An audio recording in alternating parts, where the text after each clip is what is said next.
Chapter 16. Xiao Xian lifted the curtain and walked in. Caesar also squeezed in, but it didn't dare to touch anything. Once, it was curious about an object in the room, so it approached and sniffed it.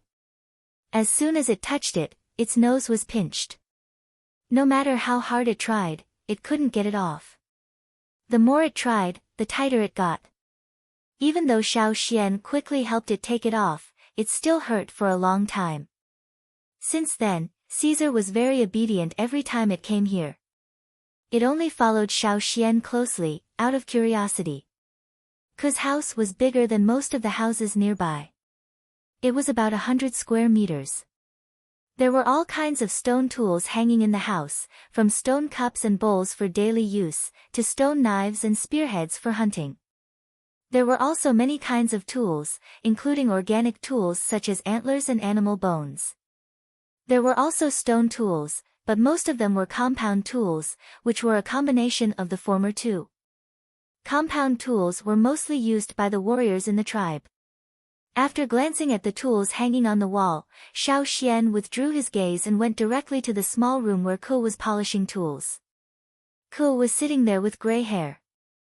Because he was polishing stone tools every day, the animal skin he was wearing was covered with a layer of gray stone powder. His hand holding the stone tool was full of calluses and also covered with a layer of gray stone powder. Ku's eyes were fixed on the stone tool he was polishing. He didn't look away when Xiao Xian came in, as if the stone tool in his hand was the only thing in the world. Xiao Xian knew Ku's character well, so he directly took out the animal skin bag and took out 2 stones from it and handed them to Ku. "Uncle Ku, can you help me make 2 stone knives or daggers?" The 2 stones that Xiao Xian took out could only be made into short daggers. They were not long. Ku stopped his work and raised his head to look at the stones Xiao Xian handed over. Then he looked at the 2 fish Xiao Xian dragged over. "Sure, keep one." He meant that he could polish it, and 1 fish was enough for the crafting fee. "Keep both of them. The other one is for you. Thank you for your help in the past 6 months." Xiao Xian smiled. Every time he found a stone that could be processed, he would come to Ku to trade. At first, Xiao Xian was not familiar with the trade, so he found some bad stones, but Ku still exchanged them for food. Later, when Xiao Xian learned how to identify the stones, he thought about it. How could a person who worked with different stones every day not be able to identify the good and bad stones? It could only mean that Ku did it deliberately. Although Ku always had a long face and gave people a sense of alienation, he had indeed helped Xiao Xian a lot. In addition, 2 days ago, Xiao Xian saw Gu, who was in charge of transporting food, here. When he talked to Ku, it was obvious that they had a good relationship. Xiao Xian guessed that when Ku left the cave and went up the mountain, Gu asked Xiao Xian to take over the cave. It was probably because of this stoneware master. Ku frowned and was about to say something when Xiao Xian quickly took out a small stone knife and handed it to Ku. "Uncle Ku, this is a stone knife that I made myself. Please take a look." Xiao Xian's stone knife was not made of good stone. According to the standards of stone masters, it could only be classified as below average quality. It was slightly better than the stones on the gravel ground, so it didn't take much effort to polish it. Xiao Xian finished it in 3 days. Ku took it and took a look at it. His finger, which was stained with stone powder, gently brushed across the knife. Finally, he pointed at a third of the knife near the handle. "Here, no." Xiao Xian knew that an experienced stoneware master could see the shortcomings of a stoneware at a glance. For example, when it came to knives, they could see the biggest failure when polishing them. And the place Ku pointed at just now was to tell Xiao Xian that there was the biggest failure when polishing. Why was it the biggest failure? After all, Xiao Xian was a layman. When he was polishing stoneware, it was all based on his imagination. Xiao Xian did not understand the so-called technical skills in the eyes of stoneware masters. This stone knife, in Ku's eyes, was naturally full of failures. And the place he pointed at just now was the biggest failure of all failures. The more people he met, the more he knew about this tribe. The more Xiao Xian knew that he could not underestimate the wisdom and ability of the people here. Taking out this stone knife, Xiao Xian also wanted to learn more polishing skills from Ku. This stone knife only had the shape of a knife, and it was only used in normal times. Naturally, it was very different from the ones used by the warriors who went out for hunting. In the eyes of Ku, a stoneware master, it was full of flaws. He could tell at a glance which part was easy to break, which part was overpolished, and which part was lacking. Looking at the expression on Ku's face just now, Xiao Xian knew that he was not satisfied. Considering that Xiao Xian was just a kid and had no experience in polishing stone knives, he said that to Xiao Xian. If other warriors came and gave Ku such a stone knife, Ku wouldn't say a word. He would just throw the knife away and ignore it completely. "Uncle Ku, can I learn how to polish stoneware from you?" Xiao Xian asked. Now he was not in a hurry. There was still a whole winter coming. If he could learn some stoneware polishing skills, he could practice more in the winter when he stayed in the cave. After all, he had stone materials at hand. Unfortunately, Ku shook his head. "Not now. Wait until you awaken." Polishing a stone required him to awaken his totem power. What kind of logic was that? Although confused, Xiao Xian did not continue to ask. Seeing Ku's expression, he knew that he did not want to talk about it in detail. Since Ku said so, he must have his reasons. But, Xiao Xian calculated that after this winter, he would only be 10 years old. According to the situation of the other children in the cave, the early ones would awaken when they were 11 or 12 years old. At least 1 or 2 years later, like Ku, would awaken when they were 13 or 14 years old. Thinking about it this way, there was still a long time. Although he could not learn now, he could always watch. Xiao Xian squatted next to Ku and watched him polishing the stoneware. Some things seemed simple to the onlookers, but when they started, they would realize that it was totally different from what they imagined.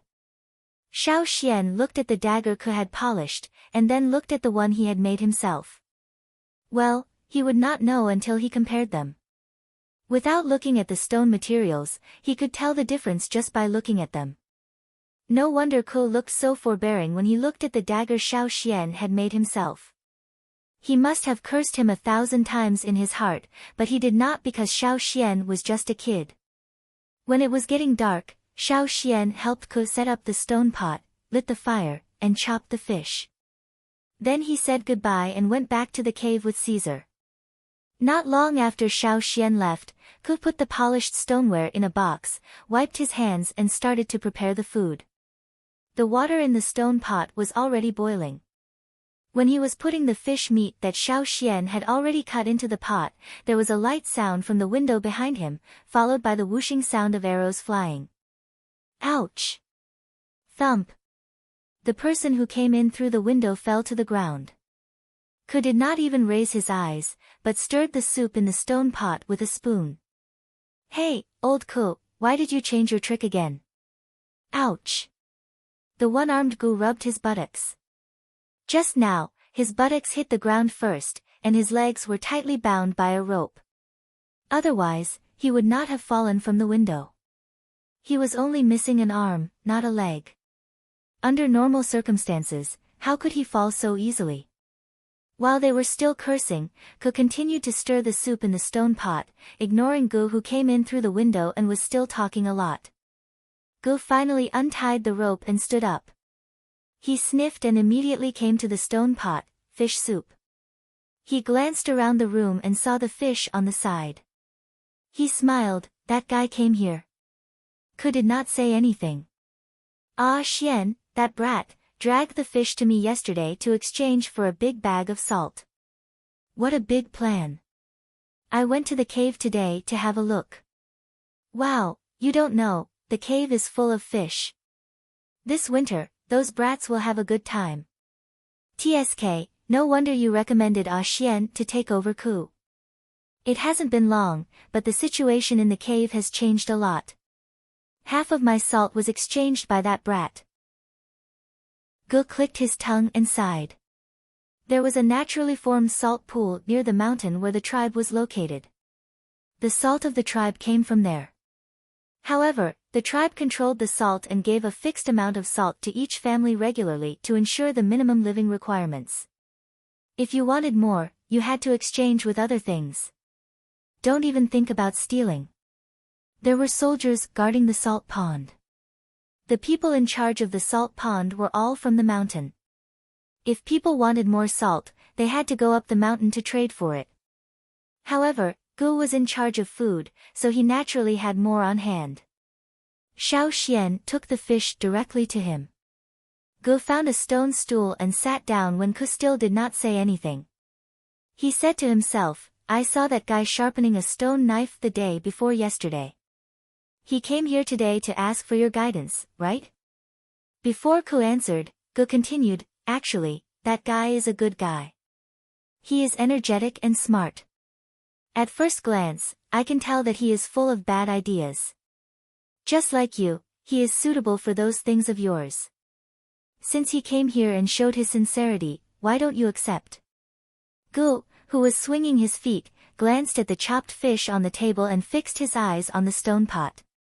It was different from old Ku's usual way of setting up the stone pot. At first glance, it was obvious that it was set up by someone else. It was not as stable as old Ku's. It must have been done by the guy who came here just now. Ku shook his head and said, it is easy to get hurt. That's right. You haven't awakened your totem power. It will be bad if you have an accident. After all, those things you are playing with are quite dangerous. Gu pulled off an arrow from his animal skin coat under his armpit. When he came in through the window, he only paid attention to the arrows, but didn't pay attention to the leather rope on the window. That was why he got hit. It was just a small wooden arrow, which could be easily broken by a finger. However, it pierced through his fur coat in the blink of an eye, which showed how fast it was shot. Gu played with the half-palm long arrow between his fingers. After a while, he moved his finger and flicked it. The small arrow was accurately shot into the thin wooden tube hanging in the corner. He didn't know where these small arrows came from, so he could only put them in the wooden cylinder first. The wooden cylinder was filled with the things he threw. When it was full, he would naturally take out all the things inside and put them back. Old Ku, you will have to wait for a long time. According to the physique of those kids in the cave, you will have to wait for at least another 2 years. Gu sighed. A new week, a new pit. Please support me with your recommendation ticket. Chapter 17. When Xiao Xian went back, the kids in the orphan cave had already returned from the river. Today's harvest was quite good. Judging from the smiles on their faces, Xiao Xian knew that 2 groups were competing to see who could catch more fish. Xian, someone came to trade with you just now. You weren't here, so they said they would come back tomorrow. Tu, who was sitting next to Xiao Xian and weaving straw rope, said. Back in the cave, Tu was rather timid and skinny. But during this period of time, he had become much more relaxed and energetic, and gradually became more talkative. Okay, I got it. Xiao Xian nodded. It must be someone in the tribe who wanted to go fishing. After gaining some experience, they came to Xiao Xian to trade for the floating black block. At night, the 2 moons hanging in the sky were even darker. The crescent moon was so thin that only its dim arc could be seen. Looking out of the vent, it was pitch black near the cave. Only the sound of the wind outside the cave and the noises made by the night swallows flying around could be heard. Winter was coming, and the night swallows were listless. In the past, when they flew, they didn't make such a big noise. In the next few days, both the kids in the orphan cave and the people who came down from the mountain would run to the river as long as the sun was not set. They all wanted to pull the fish before the river froze. Maybe it was because the people in the tribe had never thought about these fish before. There were so many fish in the river that even though so many people were pulling fish all day long, the fish never decreased. These fish were very fierce, but not very intelligent. They were easy to pull. As long as they mastered the trick, the number of fish they pulled would increase rapidly. Fortunately, the fishing went smoothly for the next few days, and there were no creatures with tentacles. Until one morning, when Xiao Xian took Caesar to the gravel field to dig for stone worms, they found that the number of stone worms had decreased a lot. They only managed to dig up 3 after a long time. The number of fish in the river suddenly decreased as well. The stone worms had been thrown into the river for a long time before they could only pull up a small fish. Both the kids in the orphan cave and the people in the tribe had a heavy heart. This situation seemed to be an omen. "Xian, why is this happening?" The kids in the orphan cave were listless. They stared at the straw rope in their hands, as if their hearts were broken. "Because winter is coming," one of the older children said. He had heard that when winter came, many prey would hide. No matter how hard you tried, you would not be able to find them. Only when winter was over would they come out again. Because of this, the people in the tribe didn't like winter, because it was full of difficulties and depression. Seeing that the other children were still staring at him, Xiao Xian sighed. That might be the reason. This was because during winter, the stone worms would no longer appear on the surface. Instead, they would go deep underground to spend the winter. The underground was warmer than the surface.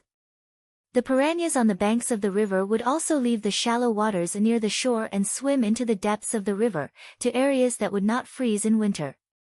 That's why we can't catch stone worms or fish. As soon as Xiao Xian finished speaking, the cave was filled with a gloomy atmosphere. In the impression of many kids in the orphan cave, winter was very cold and dark. Sometimes, they would fall asleep without knowing when they were sick. When it was time for meals, they would be woken up to eat something and then continue to sleep. They would not know whether it was day or night outside, just like the Walking Dead. Usually, it was fine, but now that they suddenly thought about it, and then looked at Yang Guang, who had been fishing these days, it would be strange if they were in a good mood.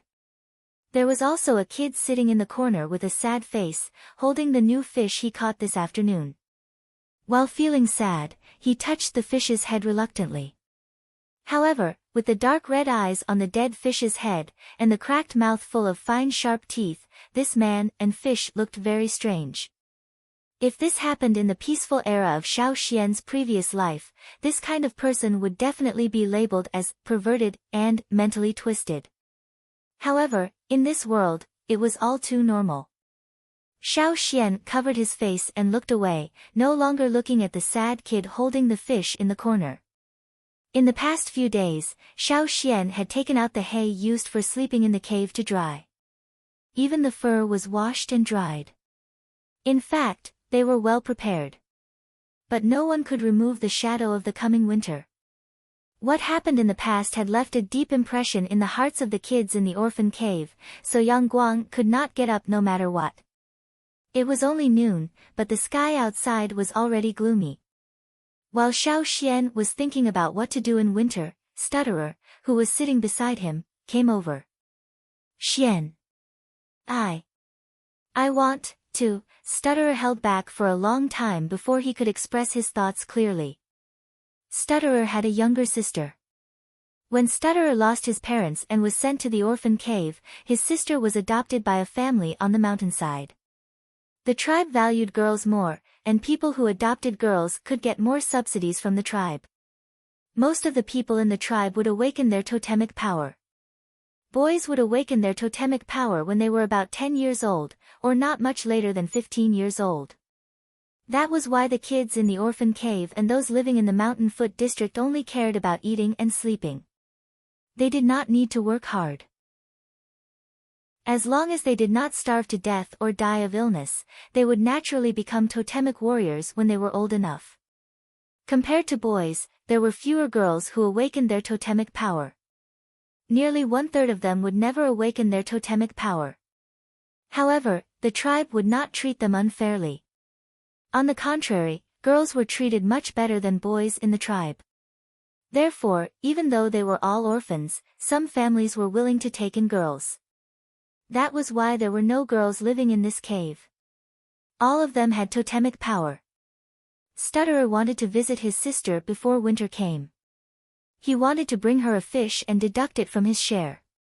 He came here to ask for Xiao Xian's opinion. Since Xiao Xian started fishing with the other kids in the orphan cave, his position was unshakable. As long as Xiao Xian agreed, the two oldest kids would not object even if they did not want to. Now, they would also ask for Xiao Xian's opinion if they needed to. Stutterer finished his sentence, and then stood there rubbing his fingers anxiously. He was worried that Xiao Xian would refuse, so he looked at Xiao Xian carefully. Of course, just come back before dark. Xiao Xian said. Thank you, Xian. Stutterer excitedly ran back and dragged a fish out of the cave. Looking at Stutterer happily dragging a fish out of the cave, Xiao Xian smiled. He stopped stuttering when he thanked me. It seems that I still need to stimulate him a little. Maybe once he gets excited, his stuttering problem will be cured. Not long after Stutterer left, Moer's mother came again. The reason was the same as before. She wanted to take Moer up the mountain. Unfortunately, Moer was not willing to do so. No matter how hard his mother coaxed him, he did not relent. Maybe a few days ago, he had a big quarrel with the other kids on the mountain. In the end, Moer's mother left with a thick fur sweater and some dried meat, and then left with tears in her eyes. In the afternoon, Gu brought food to Xiao Xian. He brought some dried meat, an animal skin blanket, and a coat. This is from Mai, and the coat is from Lang Ga, Gu said. They are very busy today. The shaman said that it will be winter tomorrow, and everyone is checking the houses and preparing for other things. So he asked me to help him deliver these things. Mai's hunting team came back yesterday. They finished the last hunting mission of the year before winter, and they had a rich harvest. Yesterday, Xiao Xian saw that they were carrying or dragging enough game to survive the winter. Moreover, many people in the hunting team had stored food at home, so they would not be hungry in the winter. The warriors who came back yesterday all had a relaxed smile on their faces. Xiao Xian took it and looked at it. The dried meat was fresh and the quality of the meat was good. The blanket and the coat were better than the furs he had traded these days. It was impossible to say that he was not moved. Thank you, Uncle Gu. By the way, please thank Uncle Mai and Lang Jie for me. Oh, by the way.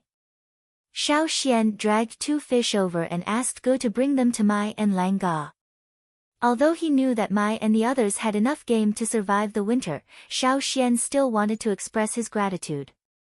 These two fish were from Xiao Xian's share, so the others in the group did not have any objections.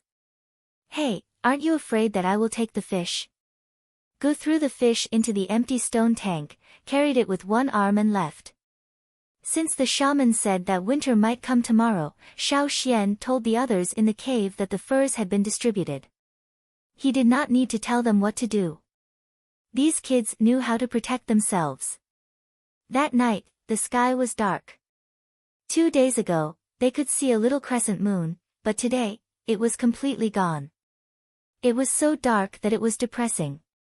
Xiao Xian woke up in the middle of the night because of the cold.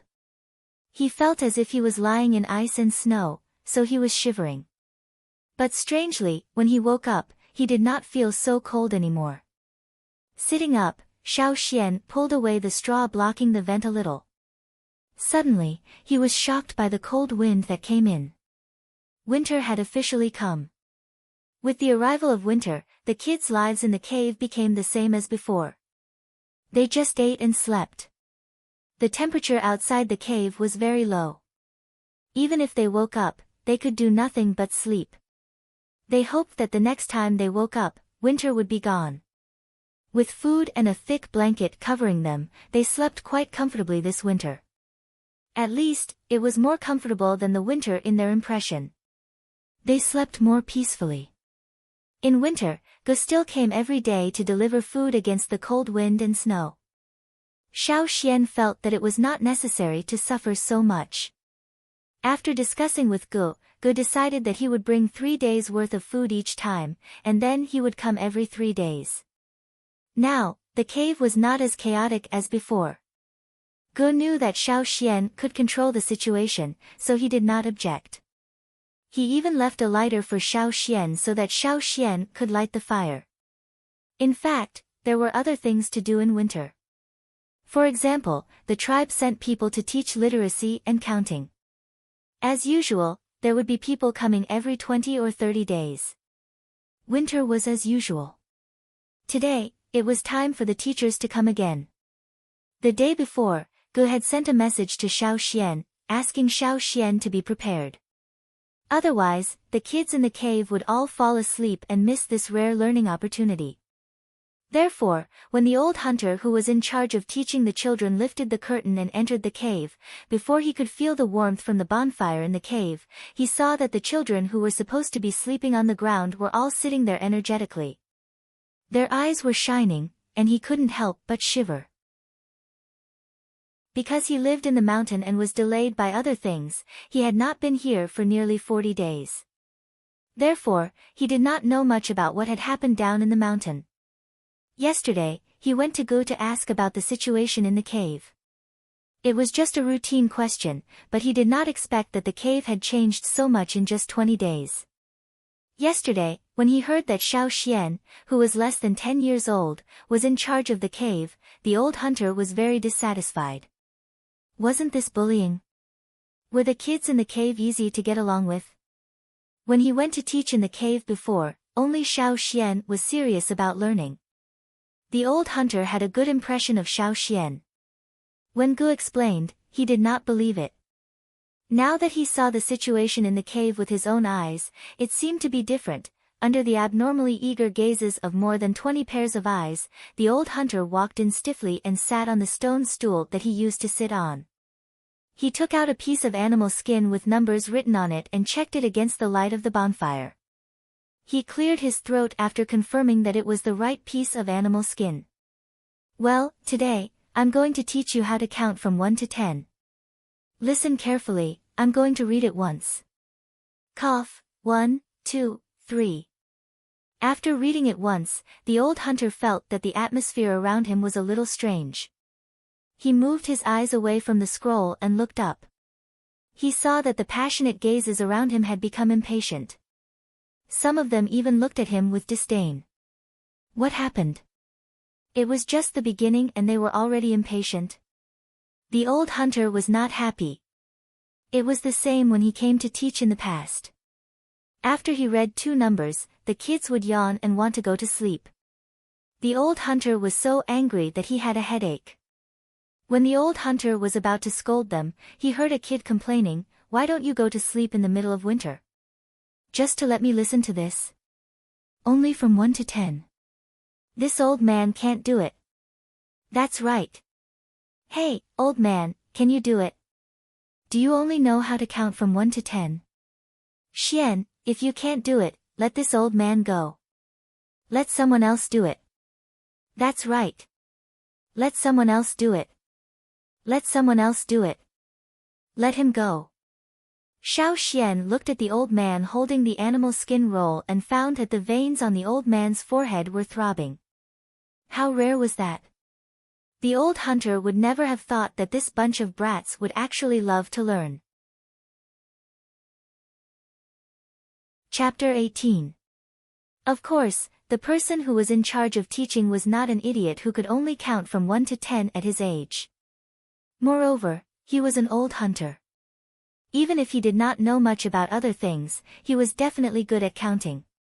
It was a necessary knowledge to go out hunting, and the competition between hunting teams also required numbers.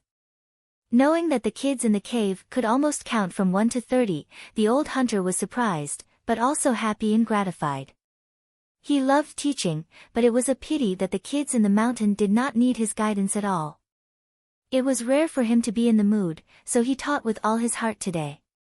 Now that they could learn more numbers, the noisy cave quieted down. They no longer clamored for a replacement, and the little cubs all pricked up their ears to listen. Xiao Xian mainly read the language of the tribe, while the kids learned more numbers. The most boring one in the cave was probably Caesar, who was sleeping on the straw mattress.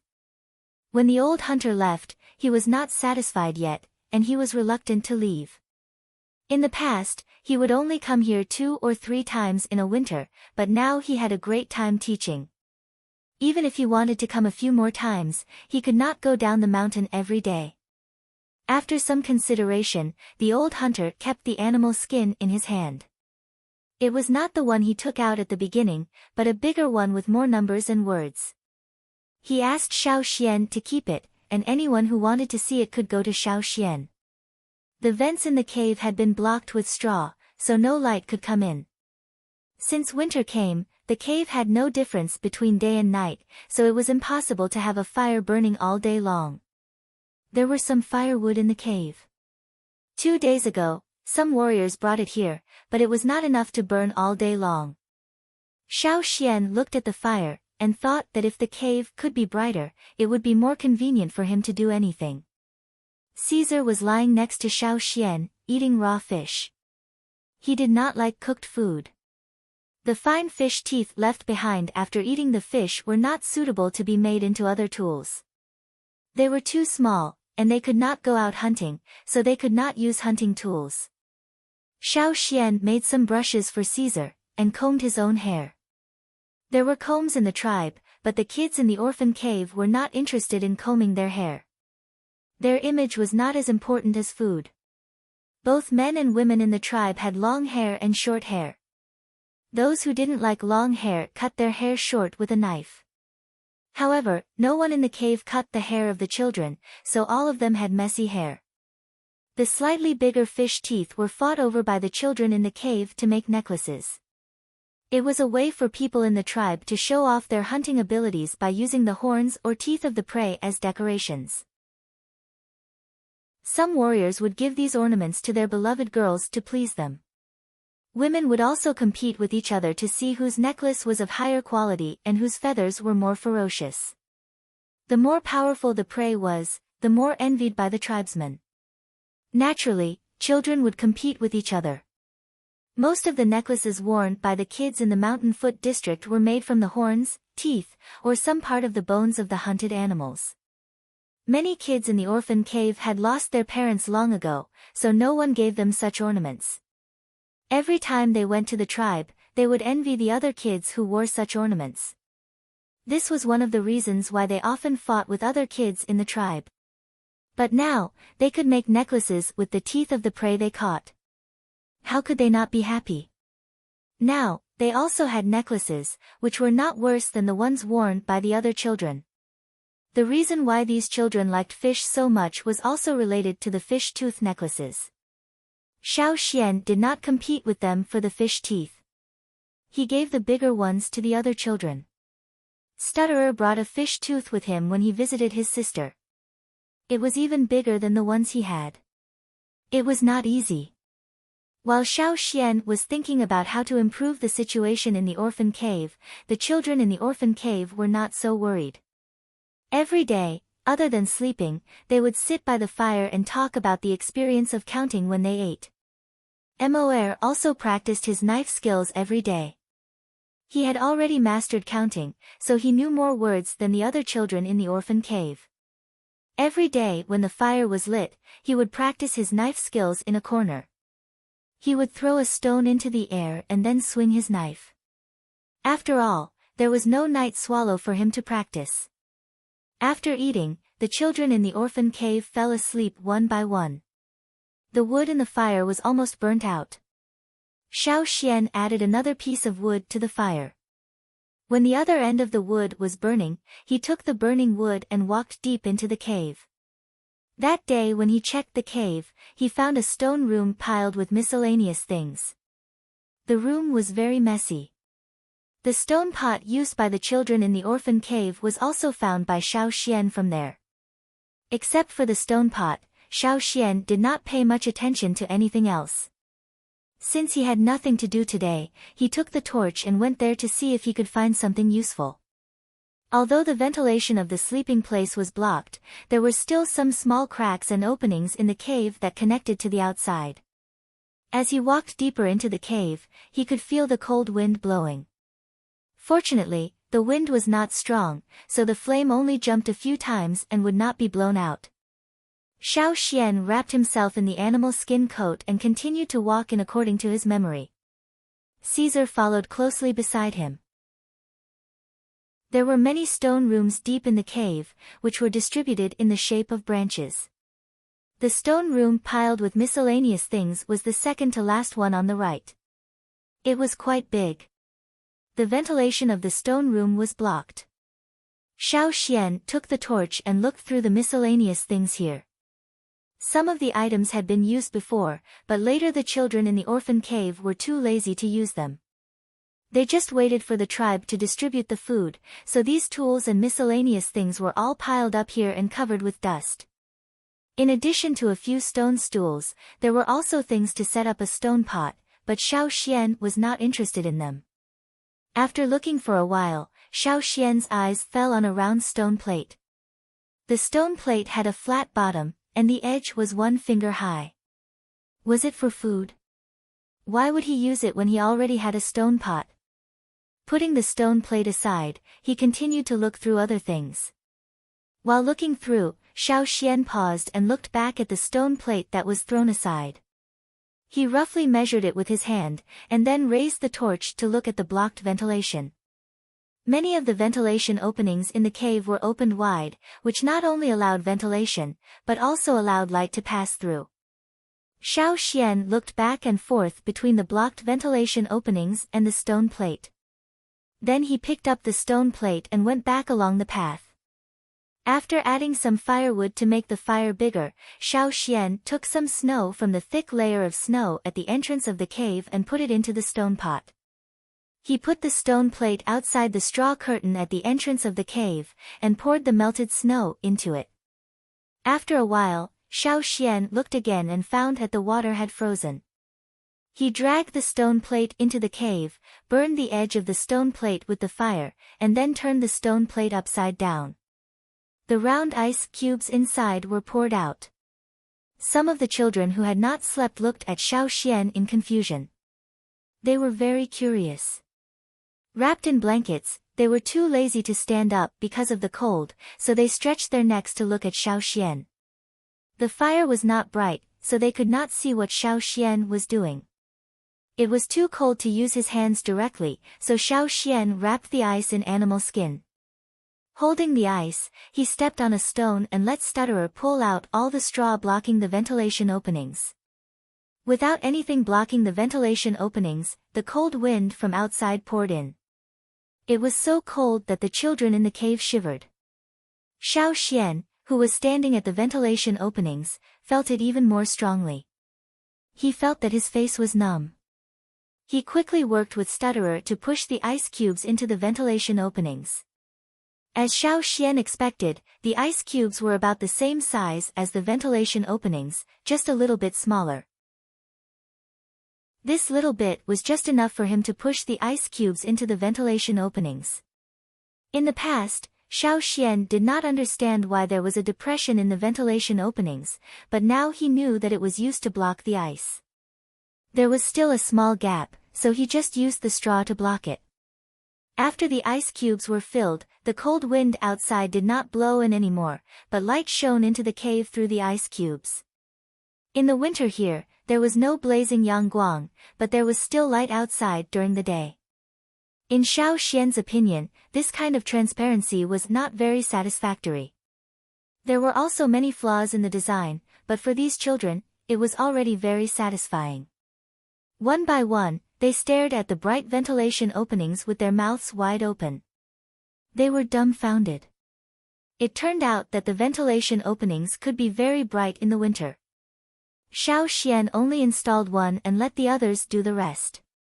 This time, there were many people who volunteered. Those who were too lazy to get up just now came over with blankets around them. Xiao Xian guided them to make another ice cube and install it in the ventilation openings. Then, he let them continue on their own. Every child wanted to try it out themselves. Xiao Xian decided to install one ice cube in groups of 5. If it was too high, they would use the method of a human pyramid to solve it. Xiao Xian told them to be careful not to break it when they used it. He did not know how long these stone plates had been stored here. At least, they had not been used in recent years. Seeing that there were no problems, Xiao Xian took the torch back to the stone room where the junk was stored. He rummaged through it and found 4 more plates. Only one of them could be used. The other 3 were all broken. He took out the second plate, made an ice cube, and installed it in the ventilation openings of the stone room where the junk was stored. This time, Xiao Xian could see the situation inside the stone room clearly without using the torch. The children were busy making ice cubes, while Xiao Xian continued to rummage through the room to see if there was anything else that could be used. While rummaging, Xiao Xian's arm brushed against the stone wall and found that the stone wall was covered in powder. Xiao Xian was puzzled. The stone walls in other parts of the cave were not like this. He bent down to take a closer look and found that the stone wall in this room was covered with a layer of something. It seemed to have been brushed with stone powder. He had seen people in the tribe use a similar method to brush wood against insects and corrosion. However, this was just a cave. Why would they use such a method to brush the stone wall? Moreover, looking at the situation, it had been here for a long time. When it was first brushed, it must have been covered tightly. However, it had been a long time since the tribe lived in this cave. The layer of powder that covered the stone wall had already loosened. Some places had begun to fall off. With a swipe of his hand, he could erase a lot of it. He took out a stone knife and scraped to remove the stone powder on the wall. With the help of the light coming in, Xiao Xian saw that there were some patterns engraved on the clean stone wall. A woman was holding a jar. The jar had a wide diameter, but the bottom was sharp and conical. There were also patterns on the jar. Xiao Xian had never seen anyone in the tribe use a stone jar like this. People in the tribe had always paid attention to practicality, not beauty. Perhaps the people living in the mountains had something like this. Xiao Xian thought. Xiao Xian scratched another area. On the stone wall, there were engravings of more than 10 warriors holding bows and arrows, chasing after prey. Xiao Xian remembered that Lang Jie had told him that very few people in the tribe used bows, because there were no good materials to make bows that could withstand the strength of the totemic warriors' arms. The bows that were made now were only used to set traps, drive away prey, and assist in hunting. They were not used by the totemic warriors. However, in these engravings on the stone wall, every warrior held a big bow. Xiao Xian took the knife and planned to scrape off more stone powder. He looked at the other engravings on the stone wall. After thinking for a while, he put down the knife. Xiao Xian fetched some water and carefully wiped the stone wall with a piece of animal skin. He felt that the engravings on the stone wall might tell him a lot of interesting things. Chapter 19.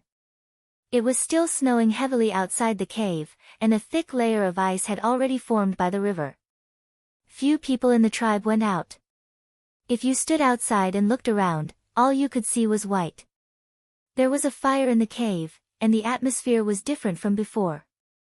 After the ice was installed, the cave was much brighter, and there was no need to feel the cold wind. This feeling was very novel to the children in the cave, and they were in a state of unusual excitement for 2 days. They sat around the fire, looked at the words on the stone wall, and discussed with each other. Xiao Xian wrote the words on the animal skin scroll left by the old hunter on the stone wall. During the day, there was light coming in, so he could see the words on the stone wall clearly even without the help of a fire. After learning these, the old hunter would not have to teach from the beginning every time he came. Unlike the others, Xiao Xian stayed in the stone room for 2 days, except for when he was eating, and carefully wiped off the stone powder on the stone wall. Xiao Xian had moved the sundries in the stone room to another place, and the paintings on the stone wall took up a large area. When he finally finished cleaning the last corner, Xiao Xian stood up, took a deep breath, and stretched his sore limbs. He took a few steps back, and looked at the paintings on the stone wall with the help of the light coming in. The light was not very bright, and some of the paintings were not very clear. Xiao Xian still had to use the torch to see clearly. In addition to the paintings in the two places that Xiao Xian saw at the beginning, there were other paintings that surprised Xiao Xian even more. The paintings on the wall also involved farming and animal husbandry.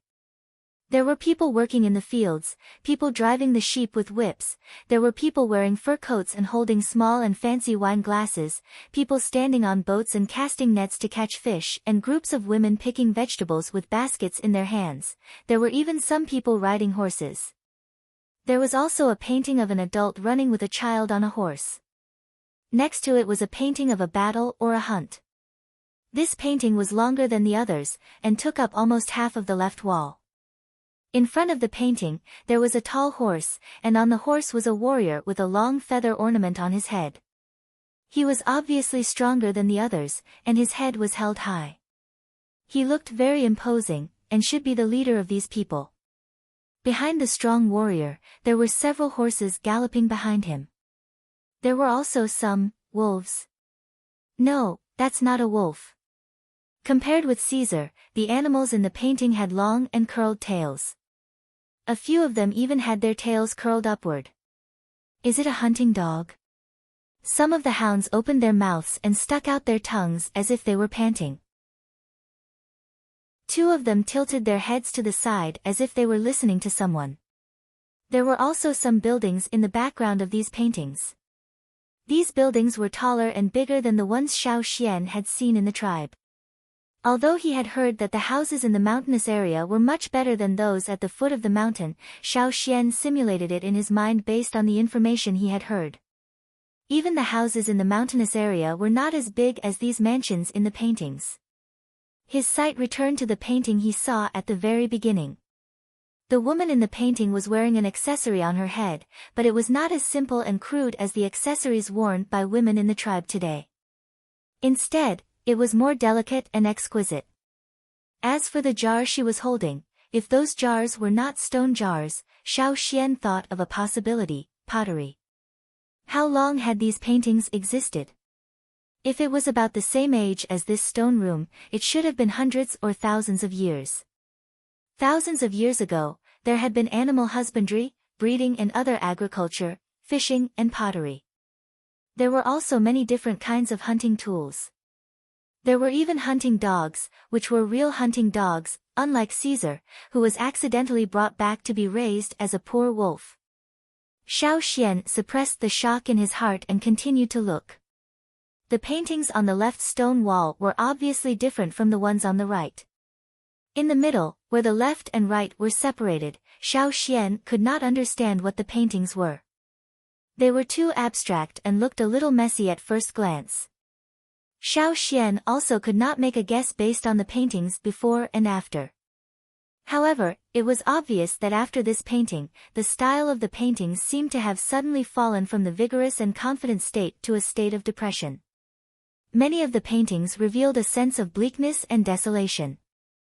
There were women kneeling and crying, children standing on the ground staring blankly at something, as if they were infinitely confused. The background of the paintings was not those big houses, but the cave where Xiao Xian was now. There were no more agricultural and livestock raising, no more women carrying baskets to gather food, no more riding and shooting, no more hunting dogs, no more pottery that was much more exquisite than stone tools. No matter if it was the left or the right stone wall, there was a symbol above the paintings: the tribe's totem. The Yanjiao tribe's totem looked like the horns of a double-horned rhinoceros, but the horns were longer and carried flames, just like the tribe's name. Then, what was carved on the wall was the Yanjiao tribe. Xiao Xian recalled that archaeology classmate from his previous life had said that murals and rock paintings were usually used to depict the lives of the people of that era, or the things that people of that era imagined or hoped for. It was also a kind of spiritual sustenance for the people of that era. The paintings carved on the walls of this stone room were definitely not something that people imagined out of thin air. The emotions in the paintings were too strong. Only real experiences and things could arouse people's deeper, more intense, and more profound emotions. What did the tribe encounter?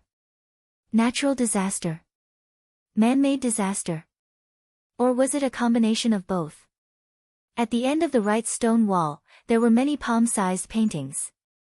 These paintings had different styles, such as the one at the top left, which looked like a spider resting on a web, and the one at the top right, which looked like a bamboo or some other plant.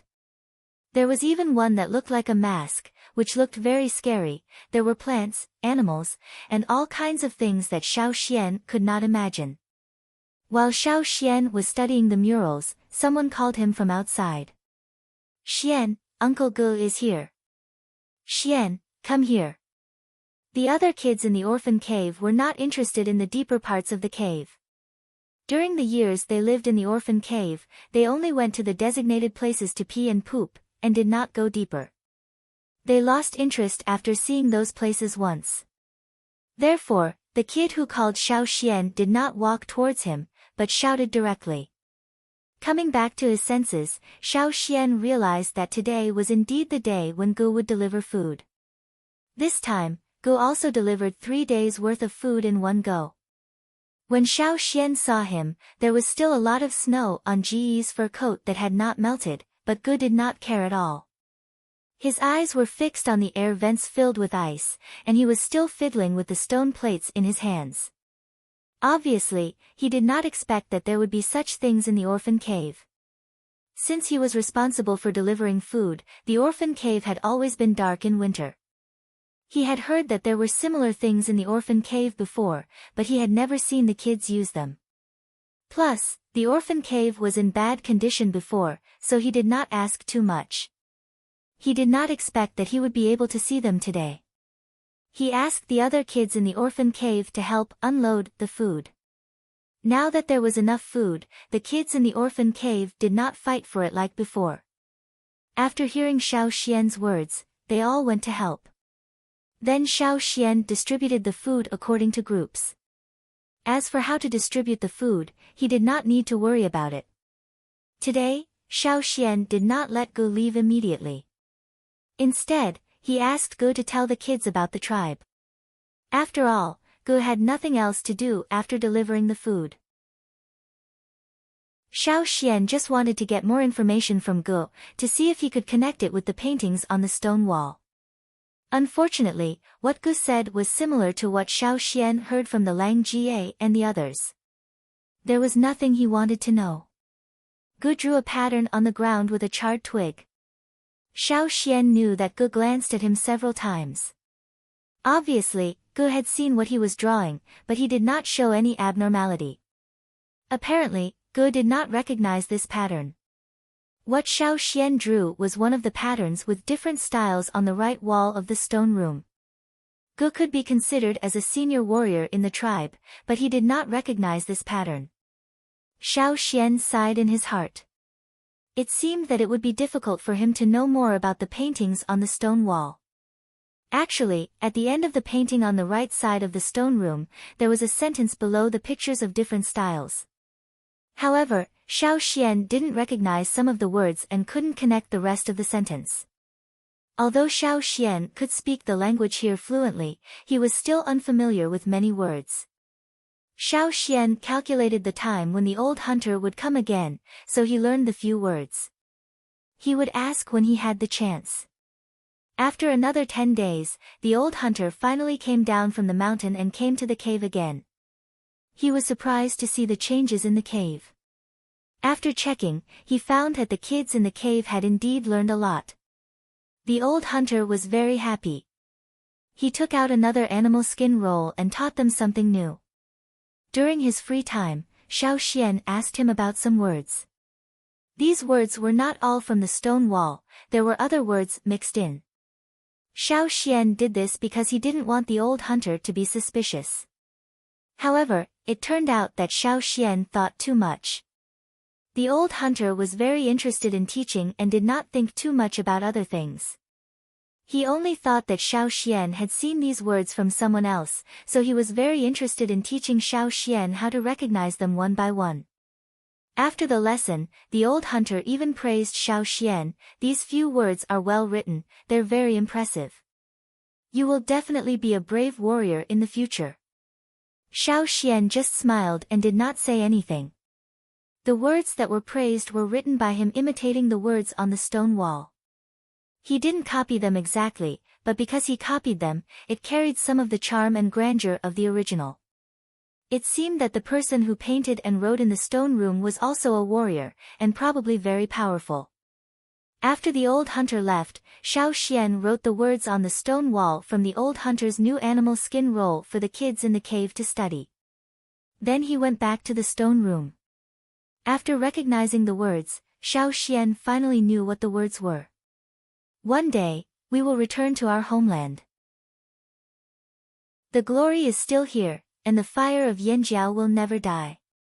There was a word, praise, at the end of the sentence. It was probably the name of the owner of the stone room, the person who carved and wrote these words on the stone wall. The last sentence was carved very deeply, even deeper than the other paintings. The last few words were especially deep, which showed how strong the feelings of the person who wrote these words were. Although he didn't know why the murals were painted with stone powder, Xiao Xian was still very grateful to the person who painted and wrote these words. He admired them. From the words, he could tell that the person's situation, or the whole tribe's situation, was not good. It was even desperate, but the person did not give up. No matter how desperate the situation was, as long as they were alive, as long as the tribe was still there, it meant that there was still hope. Xiao Xian took the carbonized branch and drew a thumbs up behind the word praise. Here's another praise for you. Chapter 20. Xiao Xian stayed in the stone room every day, learning all the patterns on the right wall. He also studied the paintings on the wall, thinking that they might be helpful in the future. Anyway, he had nothing to do. Winter passed day by day, and it was much calmer than he had imagined. In this winter, all the kids in the orphan cave stored fish, and with the food and firewood distributed by the tribe, as well as some common winter herbs prepared by Gu for Xiao Xian, nothing unexpected happened. 2 days ago, a younger kid caught a cold and had a fever. Xiao Xian boiled the herbs Gu gave him and fed him. His condition stabilized within 2 days. As long as the kid could survive this period of time, he would be fine. If his body was too weak, the herbs would be useless, and he would disappear from the world like the original body of Xiao Xian. Fortunately, before winter, the kids in the orphan cave often went out for activities, so they ate well and their bodies became stronger. The morbidity rate was not as high as in previous years. In the stone room, Xiao Xian put a fur mat on the ground. Sometimes when he studied the murals too late, he would directly sleep here. Drawing a pattern on the ground with his finger, Xiao Xian sighed after finishing one. 2/3 of the winter had passed, and there were still about 20 or 30 days left. If he could survive this, he would feel much better. Staying in the orphan cave every day made him feel like he was going to get moldy and rusty. He felt listless. While he was thinking, Caesar, who was lying next to him, moved his ears and looked outside the stone room. Then Xiao Xian heard Ji's voice. Today was not the day he had promised Gu to deliver food. Was it because he had been thinking too much in the stone room that he remembered wrongly? With doubts, Xiao Xian walked out of the stone room and went to have a look. Uncle Gu, what are you doing? Xiao Xian looked at the triangles he had drawn on the stone wall to keep track of time. Because Gu came every 3 days, Xiao Xian did not use the word zheng to keep track of time. Instead, he drew triangles. However, there was still 1 stroke left for the last triangle, which meant that Gu would come tomorrow. Gu stood next to the bonfire and shook off the snow on his clothes. He took out a roll of animal skin and said, I'm looking for someone. Call all those who are over 11 years old here. Xiao Xian took the scroll and looked at it. There were 7 names written on it, including Stutterer and Butcher. The 2 seemed to have thought of something, and their eyes lit up as they looked over in anticipation. The names written on the animal skin roll were the same as what Xiao Xian knew. Xiao Xian called the people over and woke up the 2 who were still sleeping. The person who was forcibly woken up from his sleep and was still in a daze stopped rubbing his eyes when he saw Ge and the children standing beside him. Suddenly, he quickly packed up his things and ran to Ge with a grin on his face. Ji's sight paused on the fish tooth necklaces hanging around the 7 children's necks. Then he glanced at the name tags they were wearing and checked them one by one. He was usually responsible for delivering food, so he had some impressions of the children in the orphanage. However, this time he could not be careless. He had to double-check. Yes, these are the 7. Ge put away the animal skin roll and threw a leather cloak to each of the 7 children. He said, "Put it on and follow me out later. Mor, you come with us." Mor was only 11 years old after the winter, so he was only 10 years old now. Hearing Ji's words, Mor put on his clothes and carried his knife. Unlike the other children, who were either excited or envious, he calmly walked over, as if he had expected this. "All right, Xian, you go back to sleep. I'll leave with the others first. I'll deliver the food on time tomorrow." Ge lifted the straw curtain and left with the children. Xiao Xian lifted the thick straw curtain a little. The cold wind blew in and made his eyes hurt. His vision was a little blurred, but he could still see the thick layer of snow outside the cave and the path made by Ge. The snow on both sides of the path was higher than the children walking on the path. The little figures were shivering because of the cold, but they still followed Ge closely. Their footsteps showed no sign of retreating, instead, they were eager. Xiao Xian put down the straw curtain and went back into the cave. The rest of the children in the cave were no longer sleepy. They all stared at the fire in a daze. Xiao Xian knew why. After the winter, there would be a snow festival and a sacrificial ceremony. The most important part of the ceremony was the annual totem awakening. Those who could awaken their totem power would become totem warriors. Those who failed to awaken their totem power would have to wait for another year. Normally, children around 10 years old in the tribe would be sent to the mountain for the pre-selection before the end of the winter. The shaman would keep the children who had a higher chance of awakening their totem power, and send the others back. However, compared to the other children in the tribe, the children in the cave were generally weaker, so the pre-selection was delayed by 1 year. In other places, children were sent to the mountain for the pre-selection when they were 10 years old, but in the cave, it was 11 years old. Mor was a special case. After all, Mor was not a pure child in the cave. Because of his frequent training, his body was much stronger than the other children. The children who followed Ge to the cave were definitely not calm now. They all hoped that the shaman would keep them this time, because as long as they were kept by the shaman, 90% of them would awaken their totem power this time. Even if the remaining 10% failed this time, they would succeed next year. Xiao Xian was only 9 years old now. After the winter, he would be 10 years old. It was still early, so there was nothing for him to do now. After Ge left, he told the other children in the cave to look for him if they needed help. Then he went back to the stone room to continue studying the murals. 4 days later, when Ge came to deliver the food, he brought back 4 rather depressed children. Among them were Tu and Ba. The 2 oldest children, who were 13 years old, were not here. After the winter, they would be 14 years old. It would be strange if they did not awaken their totem power. The former cave master, Ku, was also 13 years old.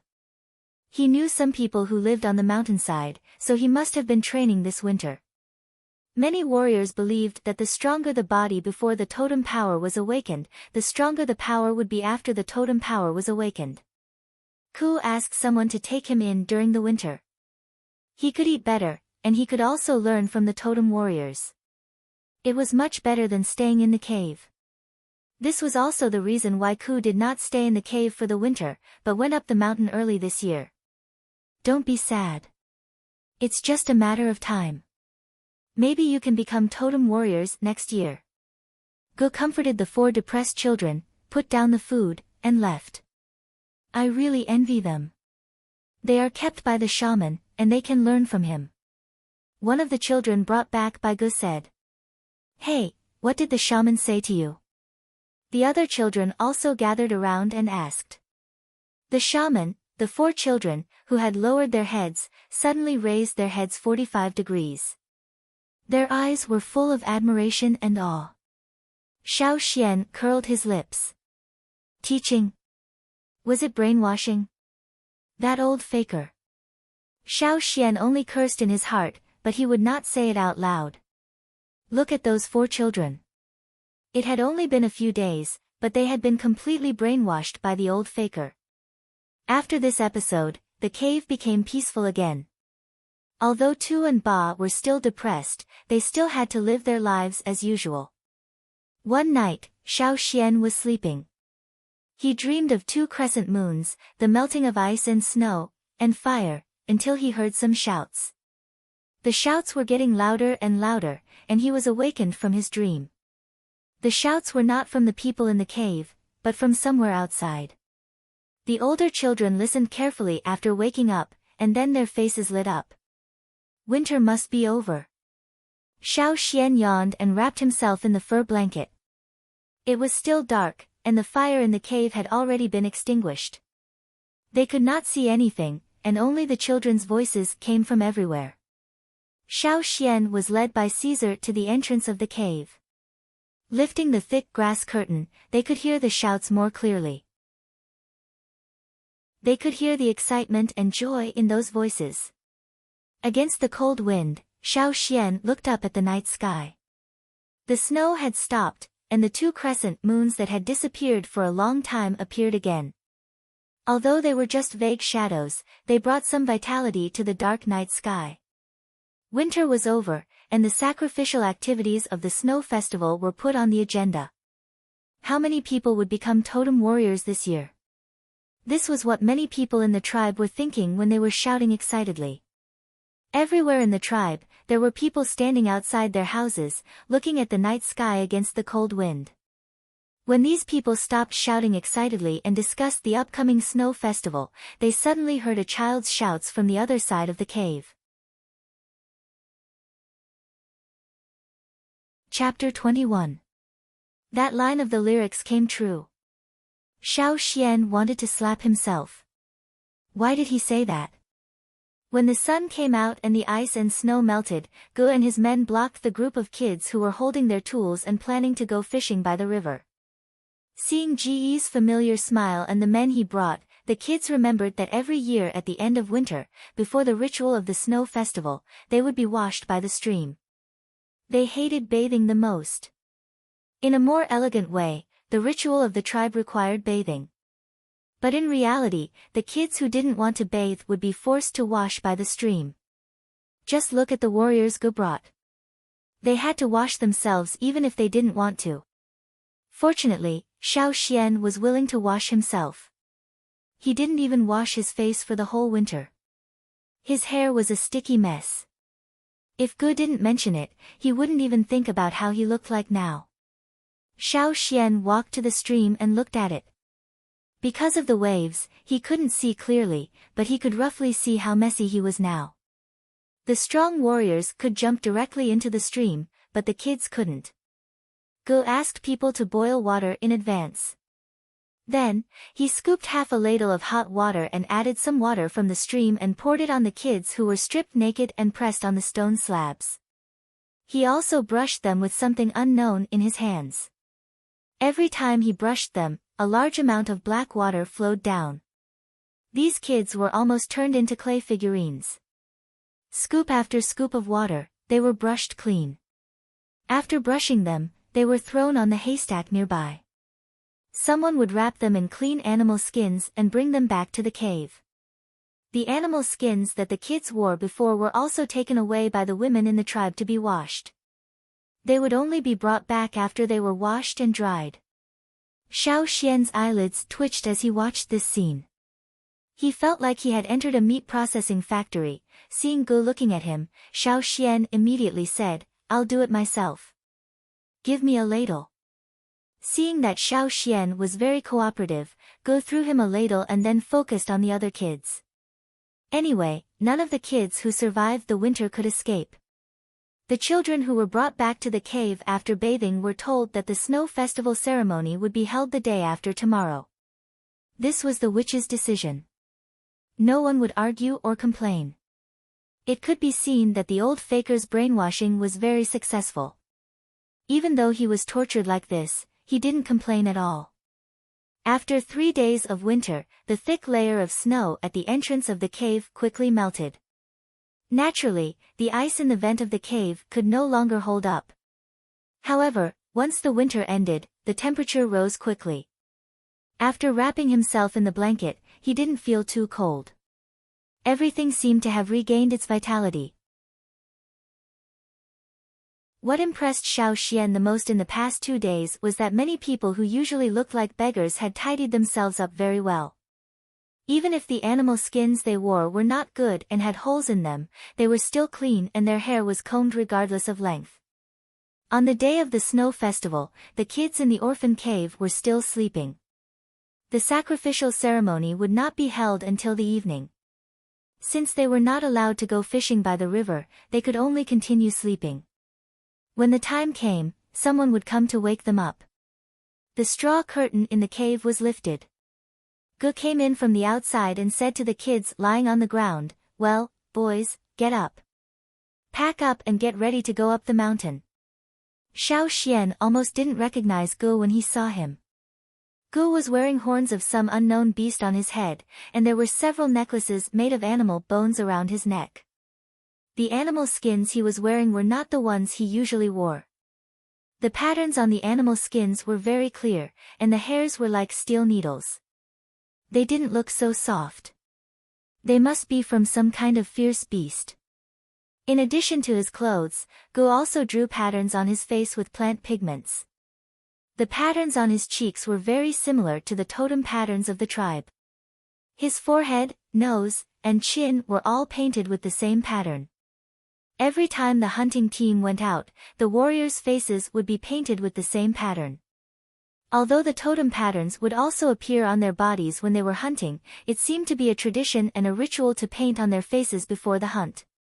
And now, the sacrificial ceremony was the same. To be honest, it was the first time for Xiao Xian to participate in the sacrificial ceremony of the tribe.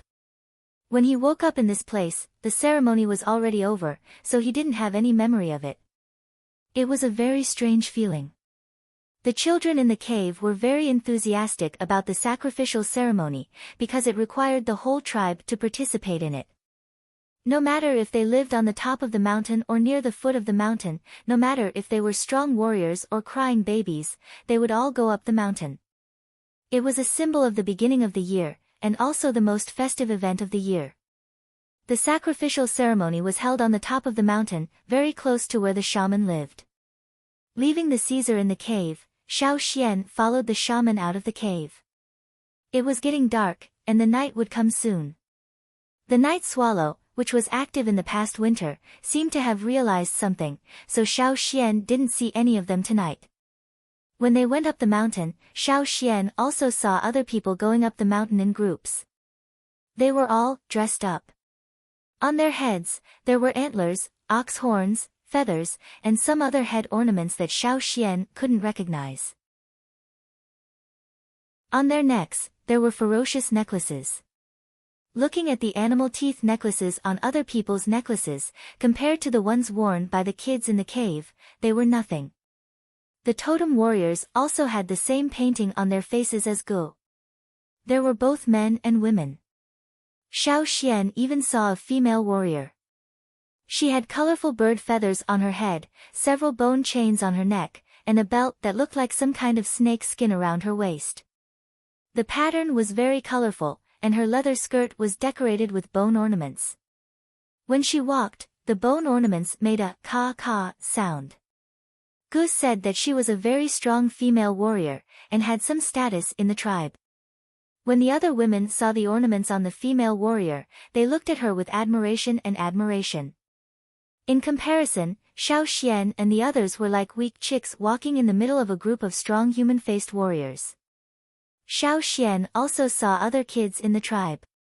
No matter if they lived near the foot of the mountain, on the mountainside, or on the top of the mountain, they all dressed up like adults. It was just that the visual impact on Xiao Xian was not as big as that of the adults. However, it was obvious that the higher up the mountain, the more advanced the ornaments worn by the kids living there. The kid walking in the front with the strong female warrior was as arrogant as a fart. "What are you wearing? A wild boar head?" Xiao Xian's eyes twitched. He looked away from the kid and found that the eyes of the kids in the cave were shining. They were enviously looking at the kids wearing advanced ornaments. Their bodies were cut, and they were so tough. It was wild, mysterious, and filled with such strong barbaric colors. Xiao Xian's face was stiff all the time. This was the first time he clearly felt that he was living in a primitive tribe. Chapter 22. This was the first time that Xiao Xian went up the mountain. The higher the status of the people in the tribe, the higher the place they lived. As they got closer to the top of the mountain, Xiao Xian felt that the children beside him, as well as Gu and several other warriors, who were leading the way, were no longer as casual as they were at the foot of the mountain. They became much more cautious. When Xiao Xian and the others arrived, there were already many people gathered around the fire pit. People who lived at the foot of the mountain stood far away from the fire pit. According to the distribution of living places, the higher up the mountain, the closer they were to the fire pit. Fortunately, although they were far away, the terrain was high, so they could barely see the situation around the fire pit. How many people were there in the tribe? He didn't know before, but now, Xiao Xian had a rough idea. Everyone in the tribe had to attend the ceremony today, no matter if you were sick in bed or had trouble walking. Xiao Xian roughly estimated that there were no less than 1,000 people, about 1,500. In Xiao Xian's opinion, 1,000 people were not many, but it was the first time that Xiao Xian saw so many people after coming to the tribe, so it was very lively. There was an open space at the top of the mountain, with a circular depression in the center. And in the middle of the depression, there was a flame swaying in the wind. The fire pit. This was the first time that Xiao Xian saw the fire pit of the tribe. It was very different from what he had imagined. Xiao Xian had wondered why the fire pit was at the top of the mountain, because it was the coldest place in the whole mountain. Besides, the tribe already had relatively mature fire starters, so why did they still keep the fire pit? Everyone was full of awe when talking about the fire pit, and looked at the top of the mountain with unshakable piety. People in the tribe said that the fire pit was related to the rise and fall of the tribe. As for how it was related, Xiao Xian had never learned it from others. Now, he could only find the answer with his own eyes. The top of the mountain was large enough for everyone in the tribe to stand. The depression in the middle had a radius of 4 to 5 meters, but the small flame burning in the center of the depression was like an ordinary candlelight. It was not bright and looked as if it would be extinguished by the wind. Moreover, Xiao Xian didn't see any firewood or other combustible materials in the fire pit, nor did he see any combustible materials under the flames. Over there was the fire seed that had existed in the fire pit for a long time. There was a circle of wooden stakes around the fire pit. The stakes were as tall as a person and very thick. There was a stone basin on top of each stake. Fresh meat, fruits, bird eggs and other things were piled up in the basins. They should be the sacrificial offerings. There were also people standing beside the stakes.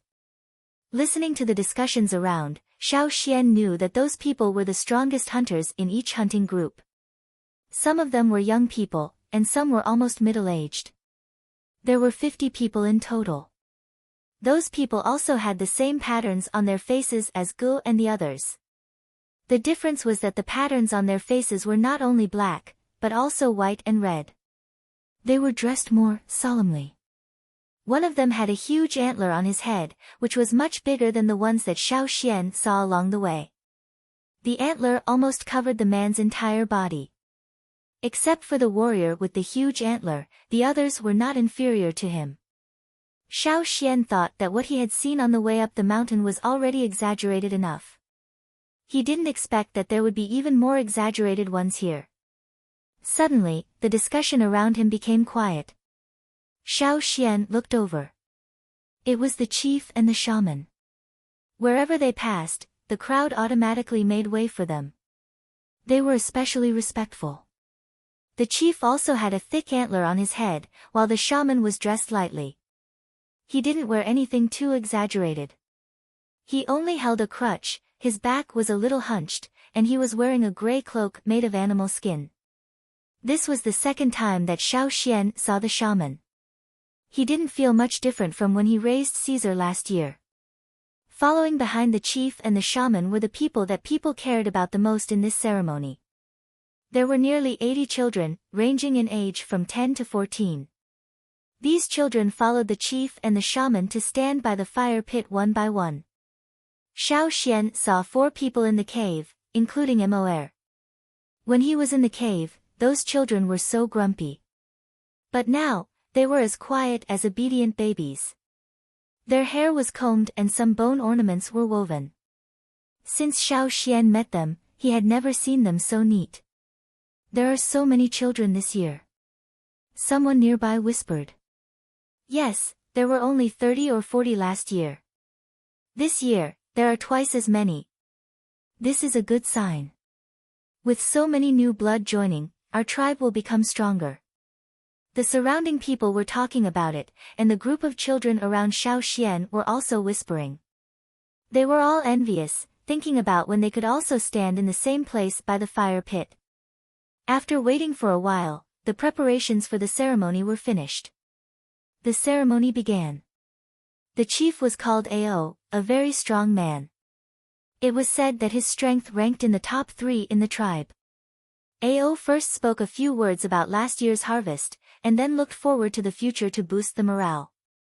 In his previous life, Xiao Xian had heard similar words many times, so he didn't feel anything. However, some of the people around him were very excited. After the leader finished speaking, they raised their arms and roared twice. The group of little cubs also roared until their faces turned red. After the chief finished speaking, it was the shaman's turn. The shaman was the main part of the ceremony. Nearly 80 children stood around the fire pit. They were even closer to the fire pit than the warriors who stood beside the wooden stakes. The shaman held a cane, bent his back, and stood at the edge of the fire pit. He opened his arms and began to chant. The atmosphere suddenly turned tense. Everyone kept their mouths shut, and even their breathing was careful, afraid that it would affect the chanting. The Xiao Xian didn't understand what the shaman was singing. It didn't seem to be the tribe's usual language, and the tone was strange. However, the weirder thing was still to come. With the shaman's chanting, the flame in the middle of the fire pit jumped and rolled. Without any combustion-supporting materials, the flame grew bigger and bigger, spreading to the surroundings. The flame rose higher and higher until it reached the edge of the fire pit and covered the whole sunken fire pit. The flame also jumped to 3 meters high.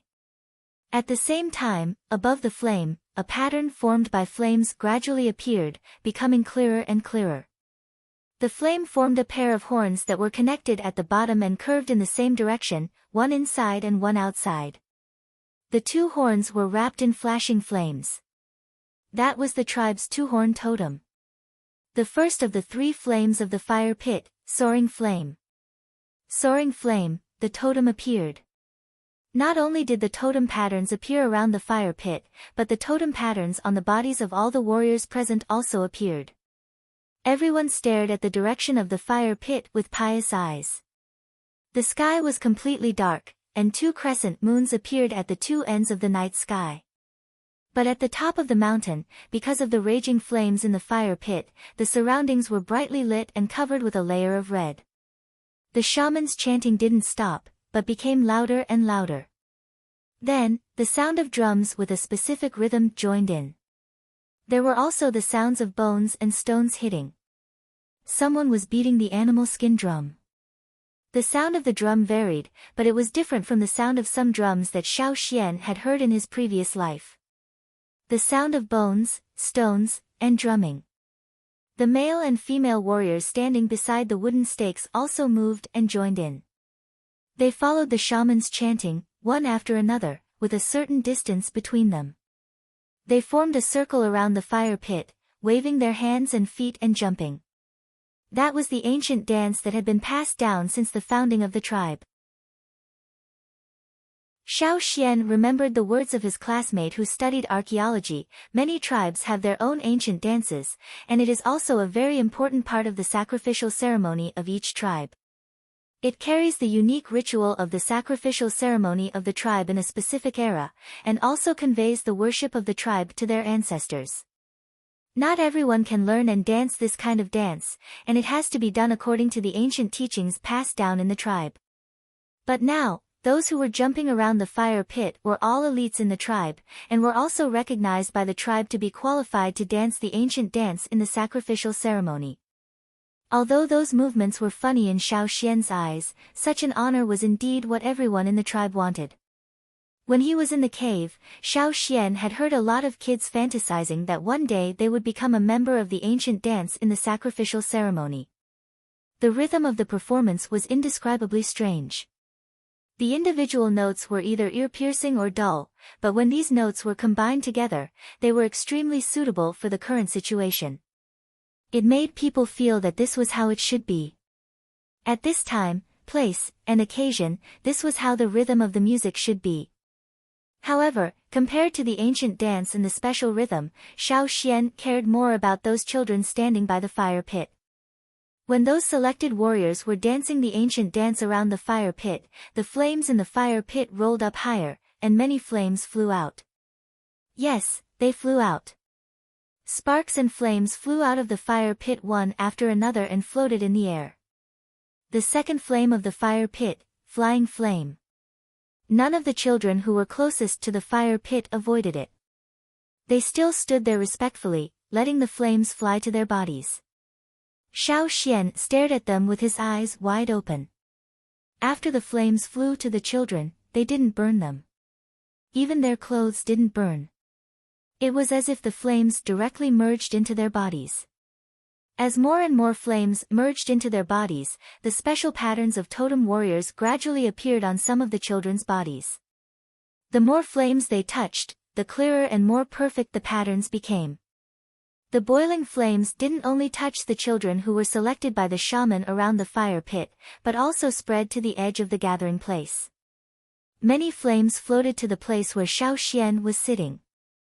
Looking at the flames getting closer and closer, Xiao Xian wanted to dodge out of reflex, but he forced himself to calm down.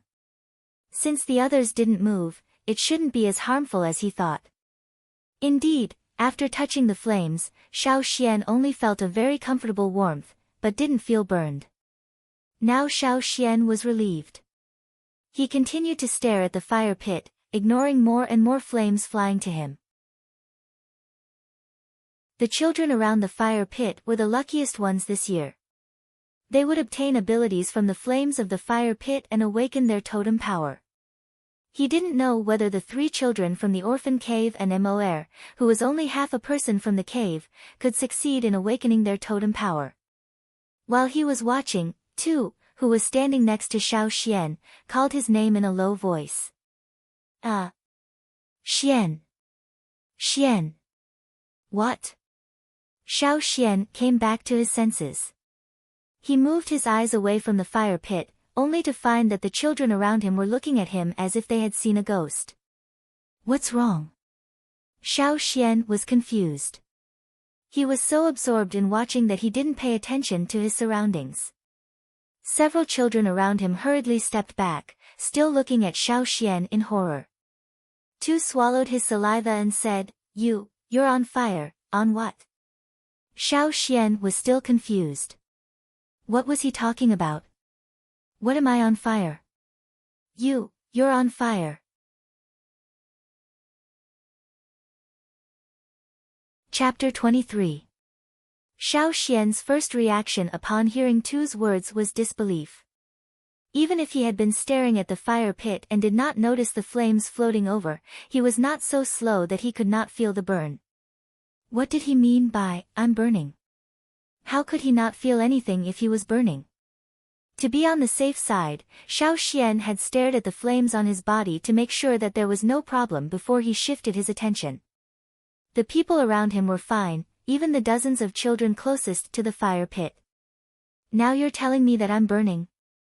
However, even if Xiao Xian did not believe it, he could tell from the way the children around him were looking at him that things were getting serious.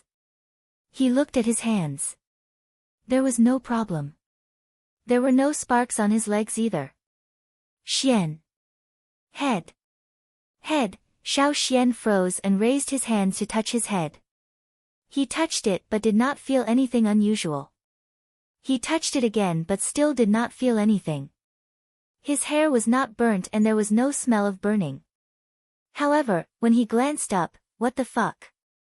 When Xiao Xian could finally see the fire above his head, it had already spread. Originally, it was only a small cluster of flames on his head, but now it looked like there was a bonfire on top of Xiao Xian's head. Moreover, as more and more flames floated over from the air, the flames gathered on top of Xiao Xian's head grew bigger and bigger, gradually spreading downward. Xiao Xian could feel the obvious flames on his head. He could see that the hair near his forehead was gradually wrapped in flames, but he did not feel any pain at all. He also did not feel anything unusual when he touched it with his hands. He took off his fur coat and patted it on his head twice, but it was useless. The flames still maintained their momentum of expansion. The flames flew over and sank into Xiao Xian's arms, legs, and torso, but seemed to have transferred to his head. However, after the initial panic caused by the sudden change, Xiao Xian quickly calmed down. This was not the world he was familiar with, so he could not make inferences based on his original ideas. Since it was the fire from the fire pit and he didn't feel any burning pain, Xiao Xian didn't use his leather jacket to struggle against the fire. He stood there thinking about what to do next. The people in front of Xiao Xian didn't pay attention to them as they were all focused on the fire pit. However, the people standing behind Xiao Xian were different, especially some middle-aged and old people. They had attended the sacrificial ceremonies of the snow festival many times, but they had never seen someone like Xiao Xian. At the same time, the sorcerer singing beside the fire pit paused slightly and continued to host the ceremony. He could not leave now. He had to stay here. The ceremony of the fire pit was only 2/3 done. The remaining 1/3 was the most important part for him. Perhaps for the warriors in the tribe, the second flame was the most important and eye-catching one among the 3 flames of the fire pit. When the second flame appeared, a new batch of totem warriors would appear in the tribe. The hunting team, which had lost some warriors last year, was also keeping an eye on the second flame, waiting for those kids to become totem warriors and join their team. But for the shaman himself, the number of totem warriors was only a small factor. What he wanted to see was the situation of Yan Zhan, the last flame. However, even if the shaman couldn't leave, he couldn't just ignore what was happening over there. So, while the shaman was still chanting, he gave Chief Ao a signal. Chief Ao, who was standing not far from the shaman, had already noticed the abnormality over at Xiao Xian's side. At first, he was hesitating whether to go over or not. After all, the shaman knew more about the sacrificial ceremony than he did. If he acted without the shaman's permission, it would bring unimaginable consequences to the ceremony. As the chief of the tribe, he had to consider the whole situation, not just a few people. After receiving the signal from the shaman, the chief signaled the others to continue. He then flashed towards the place where the abnormality was happening. Because the others were all staring at the fire pit, and the chief was moving too fast, not many people noticed it. Xiao Xian was thinking whether to let the fire get bigger and bigger, or to call for help. Without a doubt, Xiao Xian cherished his life. If it weren't for the fact that he didn't feel any real harm, he would have already called for help. But now, the fire didn't burn him, and it was the most important occasion of the year in the tribe. Even the arrogant warriors in the tribe had now restrained themselves. If he shouted now and ruined the ceremony, what would he do if the whole tribe hated him? There was only one tribe in this area, and he was all alone now. He couldn't be abandoned. While he was thinking, he suddenly felt darkness in front of him. Xiao Xian raised his head, and met the chief's confused eyes. There were so many people on the field, but Xiao Xian didn't hear the sound of people moving to make way. But now, the chief appeared here quietly. He was just by the fire pit. The other children around were quite nervous, and their minds were no longer on the fire pit. Anyway, they had nothing to do with the awakening of totemic power this year. What was happening near Xiao Xian was more attractive to them. Even the chief came here. In their opinion, Xiao Xian must be in trouble. Chief Gu, who noticed this, was about to say something, but was stopped by Ao, who signaled the others not to be distracted. The people around quickly calmed down, and looked at the fire pit again. They prayed that they could hunt more prey in the new year, and that everything would go well. Of course, there were some who couldn't control their curiosity, and glanced at Xiao Xian from time to time. Ao looked at the child in front of him, and his heart was full of doubts. Was he going to awaken? This child was definitely not 11 years old, and he was much thinner than the children by the fire pit. He had seen all the children Gu brought up from the foot of the mountain during the pre-selection, but he had no impression of the one in front of him. Obviously, it was the first time for the chief to encounter such a situation. However, since the shaman had signaled him, he just needed to take him there. Don't be afraid, the flame of the fire seed won't hurt people. Ao comforted him in a low voice, and then grabbed Xiao Xian's animal skin coat and lifted him up. Xiao Xian lowered his head and pondered, so he didn't notice how the chief walked from the fire pit to the side of the field, but now he knew. Ao directly jumped up and stepped on the shoulders of the people present. He looked tall and strong, but his jump was very light. He carried a person as if he was weightless, and floated over the heads of the people in the tribe. Before Xiao Xian could catch his breath, he was already by the fire pit.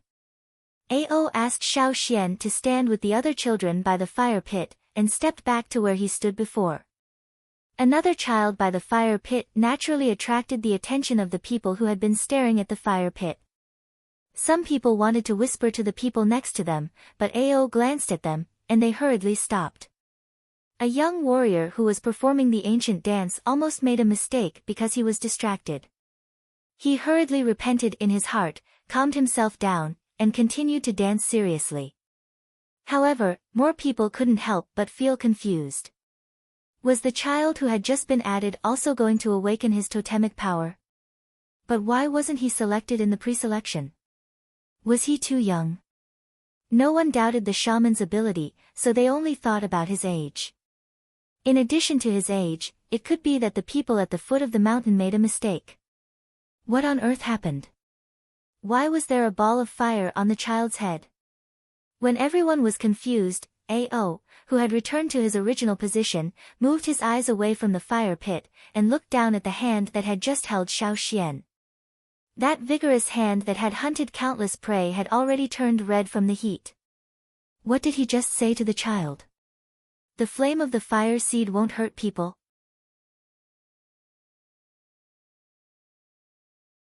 Chapter 24. Because of the Xiao Xian's participation, the ceremony was different from the previous years. Even though the people in the tribe had their own thoughts, they were more concerned about the children who were awakening their power by the fire pit. Sai felt the obvious changes in his body and the totem patterns on his arms. He was overjoyed, but at this moment, someone suddenly joined him, so he naturally noticed it. Sai turned his head and saw Xiao Xian shrouded in a ball of fire. The road of injustice is narrow. Wasn't this guy still young? After today's snow festival, he would only be 10 years old. Why was he here? Looking at the man who was 2 years younger than him, Sai was surprised and doubtful. Thinking of the time when he was beaten up by a group of people before the winter, Sai was full of anger. At first, he was very excited to be asked to stay by the shaman. He planned to follow the hunting team to hunt for a bigger beast after awakening his totem, and then walk around the cave for a few laps. But now, what happened? Since Xiao Xian was thrown into the room, he had noticed that Sai was standing next to him. However, he was not in the mood to argue with this kid. Before, Xiao Xian had been watching from afar, but now he could finally feel the tribe's fire pit at a close distance. He felt like he was in a sea of fire, but he did not feel burned. He only felt warm all over, and the coldness of the winter was gone. The totem patterns on the children by the fire pit were red, as if the flame had entered their bodies and awakened the power sleeping in their flesh and blood. They were more restrained. But Xiao Xian's totem pattern was much fiercer. The ball of fire that had gathered on top of his head had spread to the bottom of his body. Xiao Xian's eyes were filled with the color of fire. He did not know whether it was the fire from the fire pit or the fire from the top of his head. Xiao Xian felt a little pain in his head, and his body temperature was rising. The heat gathered in between his eyebrows and began to spread from there to his forehead, face, neck, torso, limbs. Without a mirror, Xiao Xian could not see the changes on his face. But since the totem patterns on the other children's faces were red, he should be the same. Xiao Xian felt the heat spreading from his shoulder to his arm. He looked at his arm. Previously, because there was a fire on his head, he took off his animal skin coat to extinguish the fire. After that, he didn't put it back on and left it there. Right now, Xiao Xian was only wearing a sleeveless animal skin robe. The fiery totemic patterns on his arms could be seen clearly as the heat spread through his body. The flames floating out of the fire pit were getting denser and denser, and the flames in the fire pit were also spreading outwards. The people in the tribe were busy praying at this time, so Xiao Xian was not so eye-catching as he was covered in flames. The rolling flames in the fire pit became more and more intense. Now, the fire pit was no longer the small flame that Xiao Xian had seen at the beginning. Now, the entire fire pit was like a volcano that was ready to erupt. However, it didn't give people a sense of fear. Instead, it gave people an impulse to worship it. The shaman's chanting had already reached the third stage. When the last note fell, the shaman raised his arms and swung them to the side. His grayish-white beast skin cloak was instantly engulfed in flames. The third flame of the fire pit, Yan Zhan. The fire in the fire pit was no longer gentle like before. Instead, it was spreading out like lava. In the blink of an eye, the people on the top of the mountain who were attending the ceremony were drowned, and then it covered the bottom of the mountain. Near the foot of the mountain, Caesar, who was left in the cave, retreated to a corner. He stared at the entrance of the cave and growled in his throat. Outside the cave, there was already a sea of fire. The rapidly spreading flames covered the entire mountain, but it didn't burn any grass or trees here. It seemed harmless, but Caesar, who was hiding in the cave, was extremely afraid. If he could, he would dig a hole and hide in it right now. The night swallow, who had retreated to the edge of the residential area, saw the flames getting closer and closer. They reluctantly flew up again, and quickly flapped their wings and flew away. The shaman, who had been standing by the fire pit with a serious expression, couldn't help but show a happy expression. He didn't need to look down the mountain, he could already feel the range of the flames. It was bigger than the range of the flames in the past few years. No, since he took over the position of shaman, he had never seen the third flame of the fire pit spread so far. Auspicious, auspicious! The shaman shouted. Auspicious! The people in the tribe raised their arms and cheered. The fire of Yanjiao will never die. Chief Ao also shouted happily. The fire of Yanjiao will never die. The people in the tribe shouted in agreement. They were all so excited, as if they had been injected with chicken blood. Since the shaman said that the new year would be better, it must be. How could people not be excited and celebrate? The spreading flames lasted for about half an hour, and then gradually began to dissipate from the foot of the mountain to the top. At last, only the flames in the fire pit were still burning and surging. The totem above the flames was still there.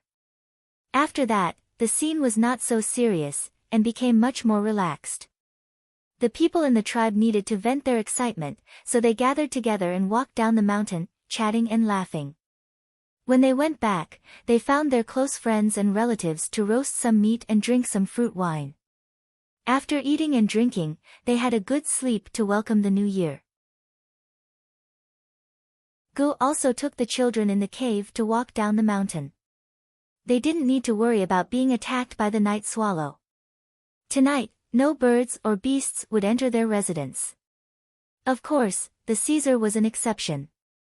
Unlike most of the people in the tribe, Xiao Xian and the other children who had awakened their totemic power had to stay on the mountain for a while. They needed to receive the shaman's second teaching. Of the nearly 80 children, except for 4, all awakened their totemic power successfully. The other 4 children left with disappointment, but when they thought that they would definitely awaken their totemic power next year, they were not so depressed. Xiao Xian and the others stayed by the fire pit. After the other people in the tribe left, they were led to a stone house by a few warriors. This stone house was much sturdier than the wooden houses Xiao Xian saw at the foot of the mountain. It was also much more spacious. 70 children didn't feel crowded inside. After awakening his totem power, it seemed that every breath he took had become much easier.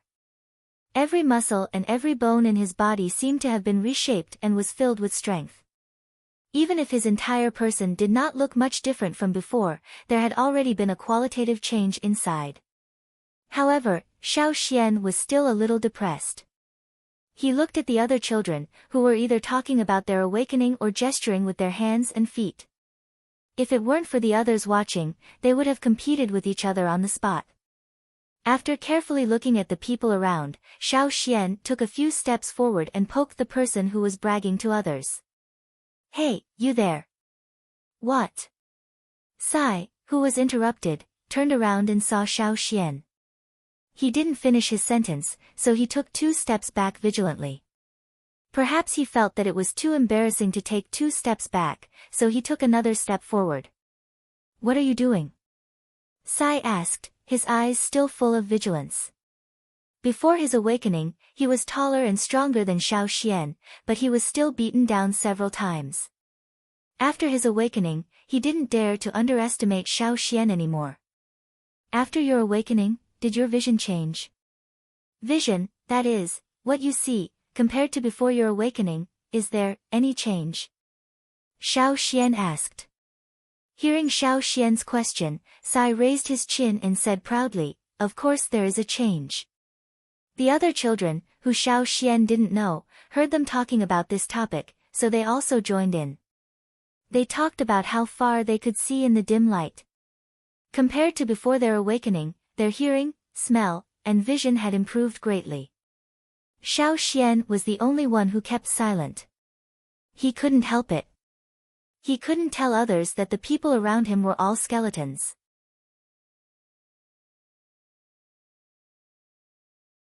Chapter 25. Xiao Xian felt something was wrong when the ceremony ended. He had been staring at the fire in the fire pit when he realized that almost all the totems on his body had appeared. Since he knew that all the changes that happened to him were for the sake of awakening his totemic power, Xiao Xian was not worried anymore. However, when he stood beside the fire pit, Xiao Xian felt a sense of familiarity with the fire in the fire pit.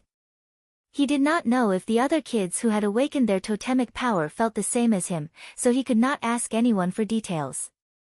So he just stared at the fire in the fire pit and studied it. When the shaman announced the end of the ceremony, Xiao Xian moved his attention away from the fire pit and was about to tease his old enemy Sai. However, when he turned his head, he saw a skeleton standing next to him. Xiao Xian was so scared that he almost kicked it. Looking around, the people walking in the tribe, the warriors who had finished their dance, and the kids who had just awakened their totemic power standing around the fire pit were all skeletons. Xiao Xian could not recognize them. The ones who were talking, walking, and moving their arms and legs were all skeletons. Xiao Xian was confused. He did not know whether it was his problem or all the awakened totemic warriors were the same. When he talked with Lang Jie and Mai, he only knew that the totemic warriors would grow faster after awakening, and their physical strength and reflexes would be greatly improved. However, he did not ask if he could see skeletons. Who would have thought of that? But now, Sai and the little warriors beside him did not mention anything about seeing skeletons. Just now, the two in front of him were talking about a piece of dried meat hanging outside the stone house, and did not mention bones at all. So, it seemed that he was the only exception. He was different from others when he awakened, and he was still different after awakening. What if he saw skeletons all the time? Would the people he dreamed of at night all be walking skeletons? Damn it. Just thinking about it made his hair stand on end. Xiao Xian scratched his head. Now he could only see bones in his arms. He did not see any flesh at all. Motherfucker. As for how he recognized Sai earlier, it was because he had fought with Sai many times in the past. His first impression of him was that he was familiar with him. The second reason was his voice. When Sai bragged to others, he was not reserved at all. He was always in a state of excitement after his successful awakening. When he spoke, it was as if he was afraid that others would not be able to hear him. If it were not for these two reasons, Xiao Xian would not have recognized him so quickly. The warrior who led them here had left, and the shaman and the chief had not arrived yet. Now, there were only 75 children who had just awakened this year in the stone house. Since no one cared about them, these children had let go of their worries and gathered together to chat and laugh. In Xiao Xian's eyes, they were a bunch of skeletons whose jaws were opening and closing as they danced. Xiao Xian didn't go over. After knowing that something had happened on his side, he retreated to a corner to think. Xiao Xian had already taken off the name tag hanging around his neck. He remembered that the other children by the fire pit did not wear it. When he entered the house, he took it off and tied it around his wrist. His body did not feel any discomfort. The fire on his head did not hurt a single strand of his hair. Not only that, probably because of the awakening of his totemic power, Xiao Xian now felt refreshed and energetic. If it were not for the skeletons in his vision, he would be in a better mood. Unable to figure out the reason, Xiao Xian looked around. Other than the 70-odd skeletons, the stone house was mostly filled with stones. There were stone tables, stone stools, and stones of different sizes and shapes on the table. In fact, Xiao Xian's vision was not just a single color. On the contrary, in his vision, there were white, gray, and black of different shades. For example, the children's skeletons were white, but the stones in the stone house varied from light gray to dark gray. Because of the shaman and the chief, these children did not touch the stones. However, they could still watch. Several children stood beside the long square stone table. They were discussing the quality of the stones. This stone looks good. It must be good to make it into a stone knife. A child pointed to a stone on the stone table and said, "This one is okay. It should be close to the medium grade." Another child looked carefully and said, he did not care much about it. Medium-grade stones were not rare for him. However, when he saw another stone on the stone table that was not conspicuous and not in a good shape, he was surprised. This one is good. The quality is above medium. Unfortunately, the shape is not good. It can't be made into a stone knife. It can be made into a small spearhead. Xiao Xian looked over. The stone that was rated as medium grade by the children was gray in Xiao Xian's eyes. The stone that was above medium grade was close to dark gray. In order to prove whether his guess was correct, Xiao Xian stood aside and watched for a while. He listened to the children's evaluation of the stones on the stone table. In Xiao Xian's eyes, the stones that he didn't think highly of were the so-called low-grade stones. In Xiao Xian's eyes, the middle-grade stones were gray, and the better ones had a darker color. In other words, the better the quality of the stone, the darker the color in this special vision. Xiao Xian had an idea in his mind. While they were discussing, the curtain was lifted. The shaman came in with a walking stick, Chief Ao and 2 warriors, one of whom was a woman. When the curtain was lifted, the stone house suddenly quieted down. The people who were showing off their knowledge immediately became obedient and respectfully saluted to the shaman. When he was near the mountain foot district, Xiao Xian rarely saw people salute. Usually, people in the tribe would only salute when they met someone with prestige. However, the people at the foot of the mountain were all at the bottom of the tribe, so it was rare for them to salute. However, Xiao Xian had learned this salute. The people in charge of teaching the children in the orphan cave not only taught them how to count and read, but also how to salute.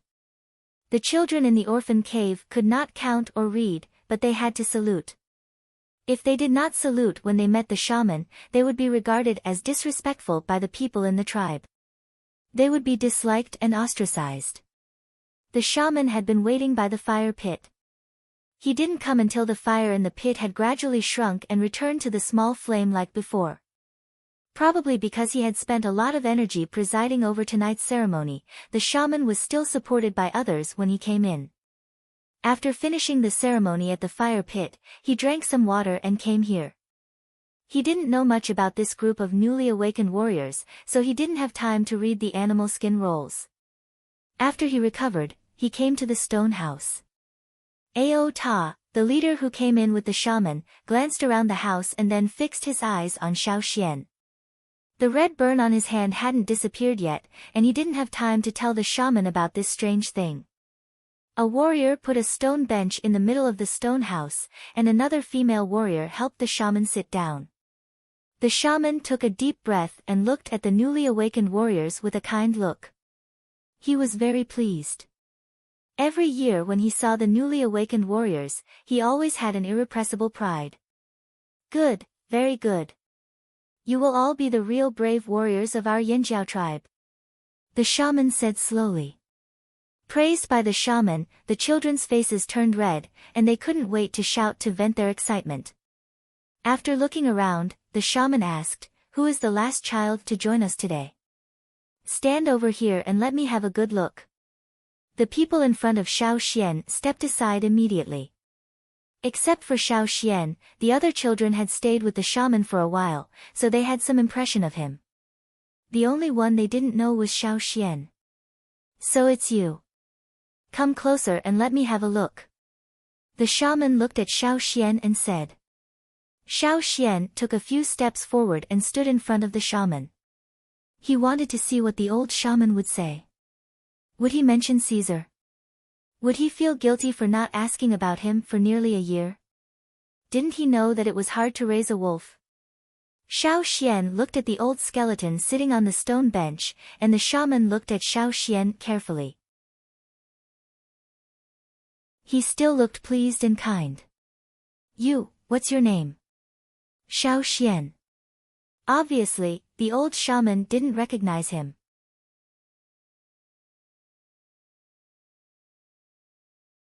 Chapter 26. My name is Xian. Xiao Xian told the shaman his name in the tribe. Now he could only see the bones, but he could not see the shaman's facial expression. However, the shaman paused after hearing the name, as if he was thinking about something. Xiao Xian knew that he probably did not remember it. After a while, the shaman said something, but he did not continue to ask about Xiao Xian. Well, you can stand with your companions. Xiao Xian did not say much. He did not show any dissatisfaction on his face, but in his heart, he had already curled his lips. Did this old faker have a bad memory? Did he forget? Well, since you have awakened your totems and obtained the power brought by the awakening, then the first thing you need to know is how to use this power. The shaman explained slowly. This is the turning point of your life. From now on, you are a real totem warrior. However, this is also a new starting point. How far you can go in the future depends on you. Do not be careless. You can stay in the initial stage, or continue to grow like those excellent warriors in the tribe. When the shaman said this, he especially looked at Chief Ao, indicating that this was a model for the young warriors. As the chief, Ao was naturally powerful, far more powerful than most of the warriors in the tribe. Because of the worship of power, many newly awakened warriors naturally idolized Ao, including this group of young warriors. As totem warriors, the first thing you need to know is how to find the source of power in your body. This was the main purpose of the shaman to let these young warriors stay tonight. The source of power exists in your bloodline. It is just that when you are young, it has always been asleep. One day, when the time is ripe, under the call of the flame seed, it will gradually begin to awaken. Close your eyes, throw away all distracting thoughts, follow the power in your body, and you will naturally see it. The stone house began to warm up. Everyone sat down and closed their eyes according to the shaman's instructions. Xiao Xian did the same. When his mind was empty, he found that a figure gradually appeared in his sea of consciousness. It was a pair of horns wrapped in flames, which was the totem of the tribe. In addition, there was an egg-shaped thing, shining white light, which wrapped the totem inside. Egg-shaped, I see it. A child could not hold back his excitement, and opened his eyes. It's a totem. Another child cried out. I saw it too. Me too. Everyone scrambled to say one after another, fearing that the shaman would misunderstand that they could not see the source of power, and that they would be regarded as stupid totem warriors with no growth potential. The shaman looked around and found that most of the children could find their source of power, except for Xian. Have you found it? As soon as the shaman spoke, all the other children immediately looked over. When they were chatting with each other, Sai had told them that Xian came from a cave at the foot of the mountain. After the snow festival, he was only 10 years old. Generally speaking, only a few people in the tribe could awaken their power at this age, and most of them lived near the top of the mountain. They were the descendants of some powerful warriors in the tribe. There was also a saying in the tribe that the earlier one awakened, the more potential one had, and the higher the chance of becoming a powerful warrior like the chief. Before the end of winter, when they were chosen to stay by the shaman, the youngest one was Mao, the eldest grandson of the shaman. Chief Ao's usual hunting weapon was a spear. Countless prey had fallen under his spear, and this spear also represented Ao's countless glorious deeds. Many people in the tribe knew about it.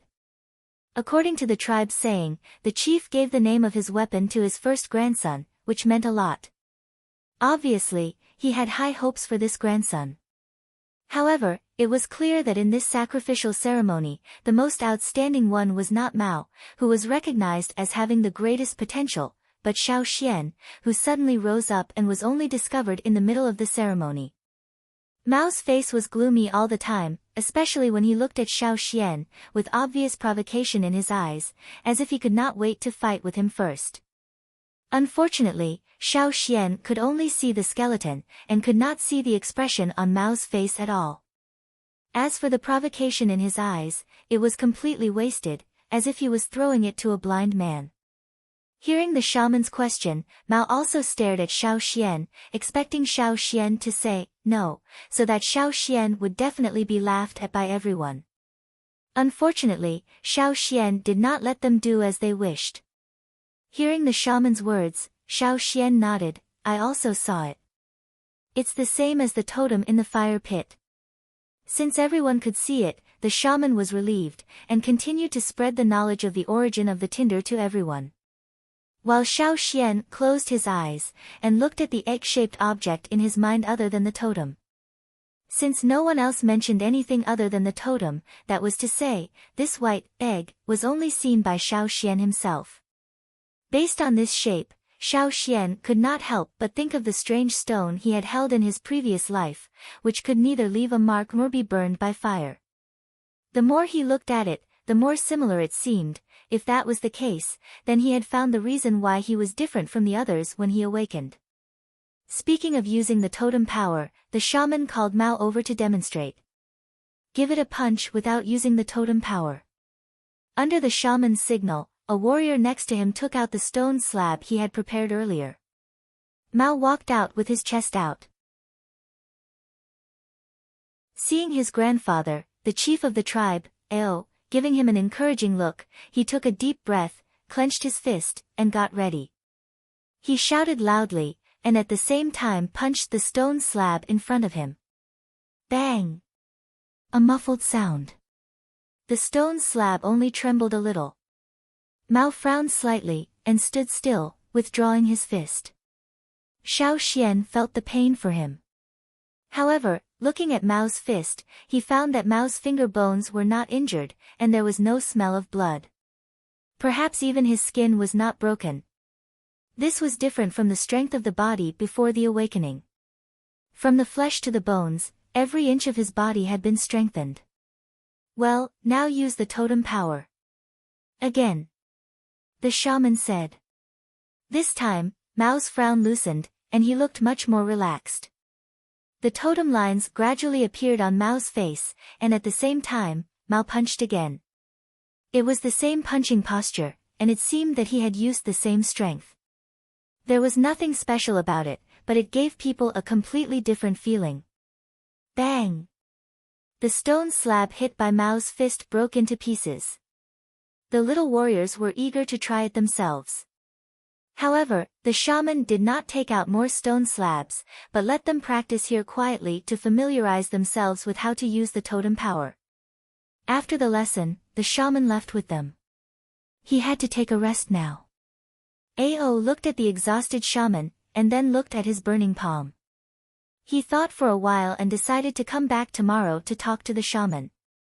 The shaman, who was helped back to his stone house, lay down on the fur blanket. Under the light of the fire, he opened a roll of animal skin, which was recorded during the ceremony today. It contained the details of every child, including who started the awakening and who finished the awakening in the fire pit. It also recorded Xiao Xian's information, including Xiao Xian's birth, and his current situation. When he saw that Xiao Xian also raised a wolf, the shaman tried hard to recall. That seemed to be the case. No wonder he felt familiar when he heard the name Xian. At that time, it was rare for him to go down the mountain to see how people were living at the foot of the mountain. He did not expect to hear someone talk about raising, so he left a mark to prevent people in the tribe from hurting the wolf. He wanted to ask for more food, but when he went up the mountain, he was told that a kind of plant he had been looking for had been found. The hunting team brought back one. Since then, he devoted all his attention to that plant, and studied the medicine for nearly a year. When he finally finished the research, he did not even remember raising the wolf. He did not know how the wolf was doing now. At this time, Caesar, who was finally remembered by the shaman, was squatting outside the cave miserably. Facing the cold night wind, he looked at the mountain and wished he could howl.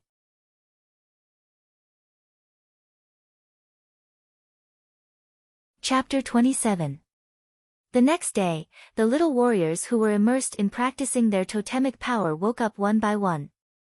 After a night of practice, everyone could basically use their totemic power skillfully. Xiao Xian also learned a lot this night. After getting familiar with how to use the totemic power, he tried to use the same method to deal with the egg that covered the totemic power. The results showed that it did work. When he used the totemic power, the light on the egg would dim a little, and when he used the power of the egg, the totemic power would be covered by the light of the egg. However, no matter which power he used, the totemic power would always be covered by the egg, which could not be changed. Although he could not switch between the two powers in the blink of an eye, at least he could use the two powers freely if he had enough time. He could use the totemic power and the power of the egg separately. And the result was that when Xiao Xian opened his eyes, he no longer saw skeletons. Seeing the familiar world again, Xiao Xian could not help but feel happy. It would be horrifying if he saw skeletons all the time. Fortunately, he could see such a colorful world full of vitality. After solving this big problem, Xiao Xian felt very relaxed. This time he saw many familiar faces, including those in the cave, Mor, Sai, and some kids he had met several times. It was better to look at their expressions. The vision full of skeletons was too dark and dull. This time, Xiao Xian finally felt Mao's gaze. But even though he saw it, Xiao Xian just glanced at him and ignored him. Mao was also angry to be ignored by Xiao Xian. He wanted to communicate with Xiao Xian, but at this time, the shaman came. Mao could only swallow his anger. He did not dare to be presumptuous in front of the shaman. The shaman asked about everyone's feelings. After confirming that there was no abnormality, he said that they could leave. As for other things, they could only adapt to it in the future during the hunting missions. As the saying goes, a teacher can show you the way, but it's up to you to practice. Even if the starting point is the same, no one can say for sure how much people who awaken in the same batch will grow in the future. Whether or not they can become an excellent totem warrior is not just a matter of words. Xiao Xian admired the old faker very much. Even though the children living in the orphan cave had experienced hunger and hardship for a long time, most of them were ferocious, but they never complained, nor were they twisted by darkness. When they were awakened, they would still be good warriors running toward the bright road. Most of this was due to the shaman. If the chief was in charge of the material life of the tribe, then the shaman was in charge of the spiritual life of the tribe. The responsibility of a shaman was heavy. Not far from the stone house, there were some people waiting there. They were probably here to visit the child. Among them, Xiao Xian saw a familiar figure. It was hard not to see him. That big pig head was too conspicuous. Wasn't that the arrogant little kid with the exaggerated wild pig head he saw when he went up the mountain yesterday? Mao also saw him. The anger on his face suddenly disappeared, and he walked over with a complacent smile. "Brother, have you become a totem warrior?" The kid with the wild pig head asked. "Of course, who am I?" Mao looked even more complacent. So they were brothers. No wonder Xiao Xian felt that Mao looked familiar. The group of little warriors left one by one. Xiao Xian was about to leave too, but he was stopped by the shaman. "Xian, wait a minute." The shaman walked over and handed a pattern plate to Xiao Xian. "You have raised Caesar well. If you have any difficulties in the future, you can come to me." In the morning, the shaman had asked about Caesar's situation, and roughly knew what had happened to Xiao Xian in the past year. The fish incident did not attract much attention in the mountain, and the shaman had been busy developing herbs. Naturally, he paid little attention to it. He only knew about it this morning. However, the shaman was more interested in Caesar than the fish. He knew that he had neglected him. It was rare for this kid to raise a wolf, so he wanted to compensate him. The pattern plate given by the shaman last time was worn on Caesar's neck. This time, he gave one to Xiao Xian. The shaman also promised to send some food to Xiao Xian after his house was built. Xiao Xian did not refuse. He thanked the shaman and left. After Xiao Xian left, Chief Ao came over, showed the shaman his burned hand, and told him what happened last night. The shaman pondered for a while, and suddenly thought of something. He called Ao into the house. There was no third person beside them. "Now that you mention it, I remember. It is said that the original flame of the fire seed would indeed have such a situation." The shaman said slowly. "Do you mean?" Ao was shocked. As the leader, Ao naturally understood what the so-called original fire seed meant. Except for the first batch of people who settled here, only the chiefs and the shaman in the tribe knew that the flame of the tribe was incomplete. The so-called flame seed did not hurt others.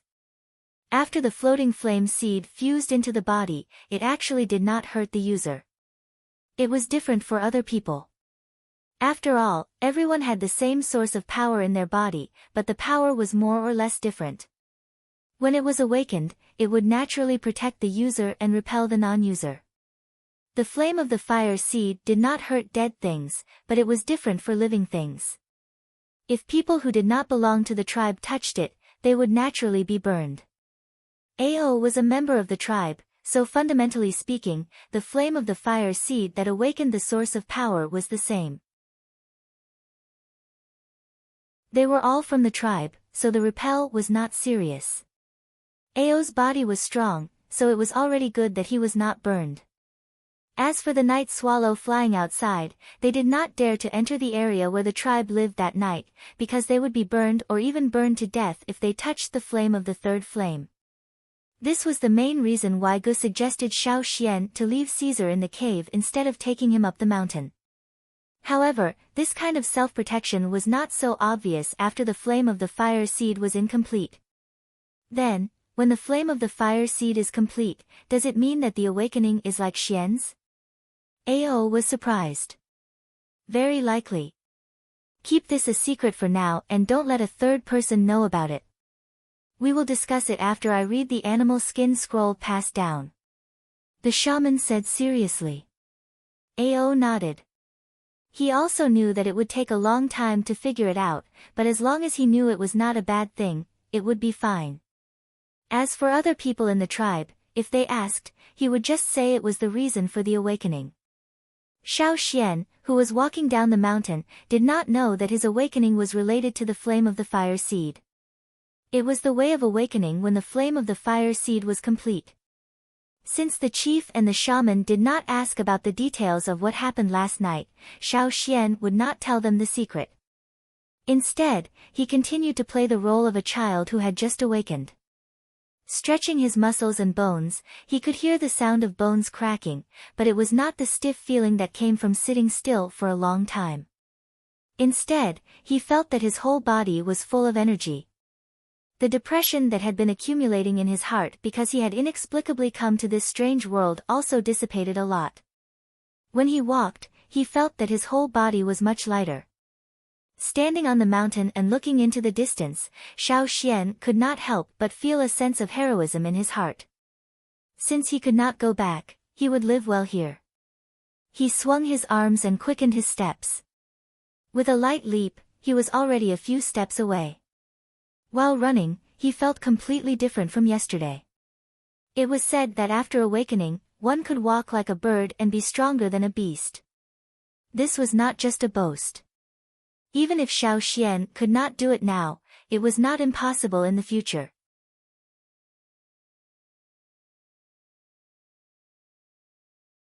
Chapter 28.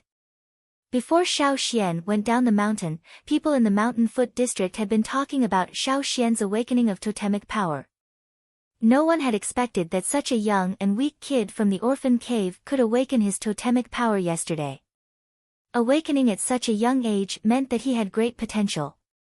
Maybe he could become a powerful totemic warrior in the future. Some people tried to figure out why Xiao Xian awakened so early.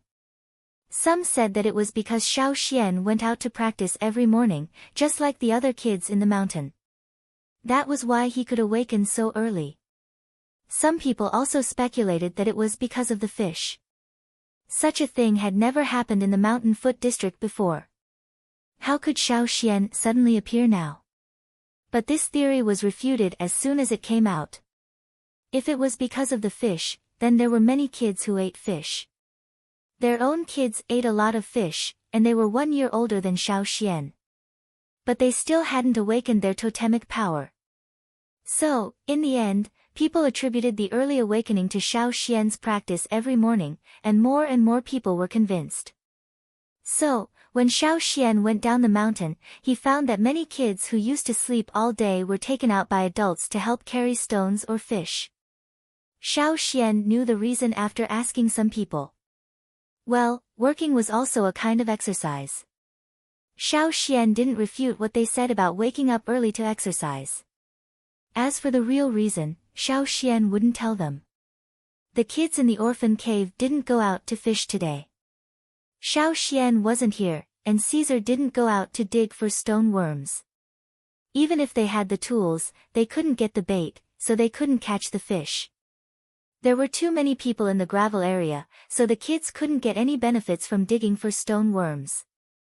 They were always pushed out. Caesar, on the other hand, didn't care what the other kids in the orphan cave said.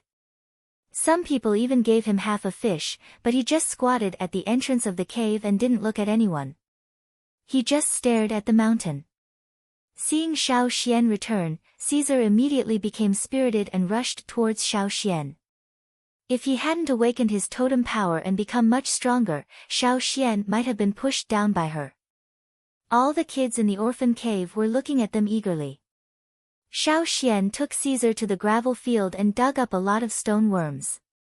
After a winter of hibernation, the stone worms had also come out of the ground to move around. Today's harvest was quite good. Now that he had awakened his totem power, Xiao Xian would have to go hunting with him in the future, so he could no longer care about the things in the cave. After discussing with Gu, Xiao Xian assigned Tu and Stutterer to manage the team. Tu was good at counting and had a good memory. Now, he was much bolder and could speak fluently. However, he looked too thin and weak. Stutterer, on the other hand, was not good at other things.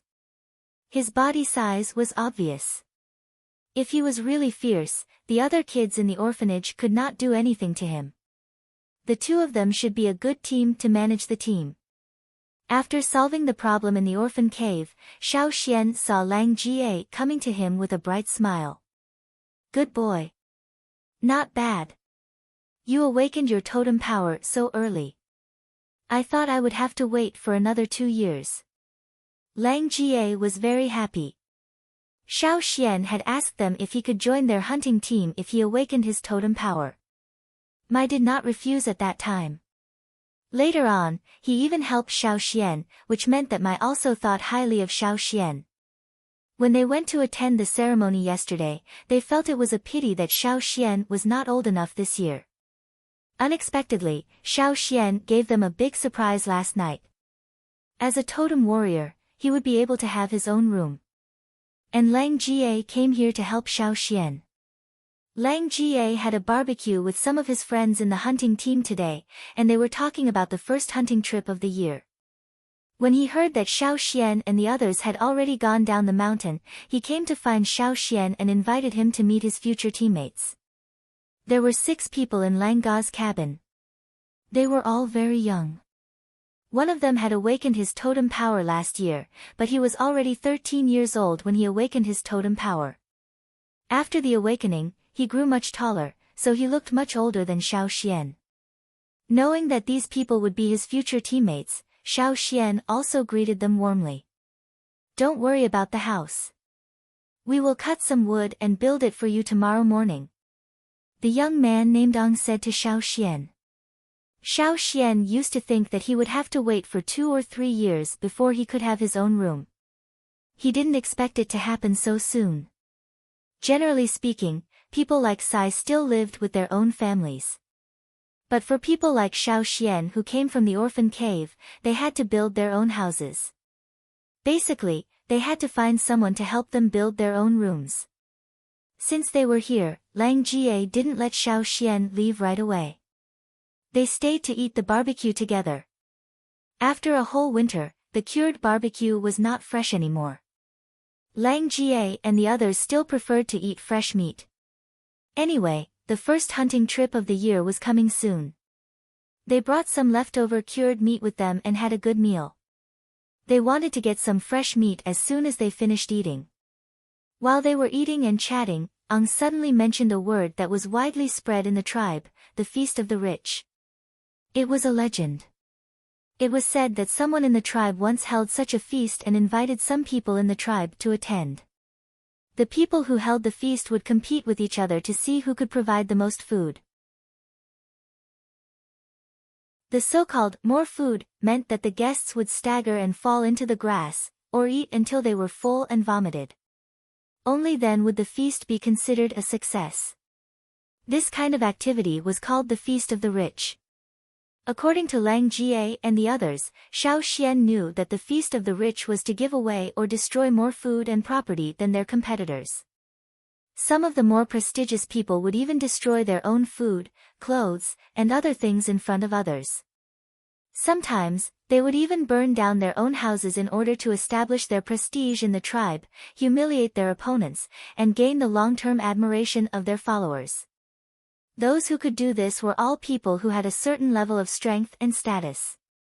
They were ambitious people who fought for a higher prestige. They were arrogant, conceited, and stupid enough.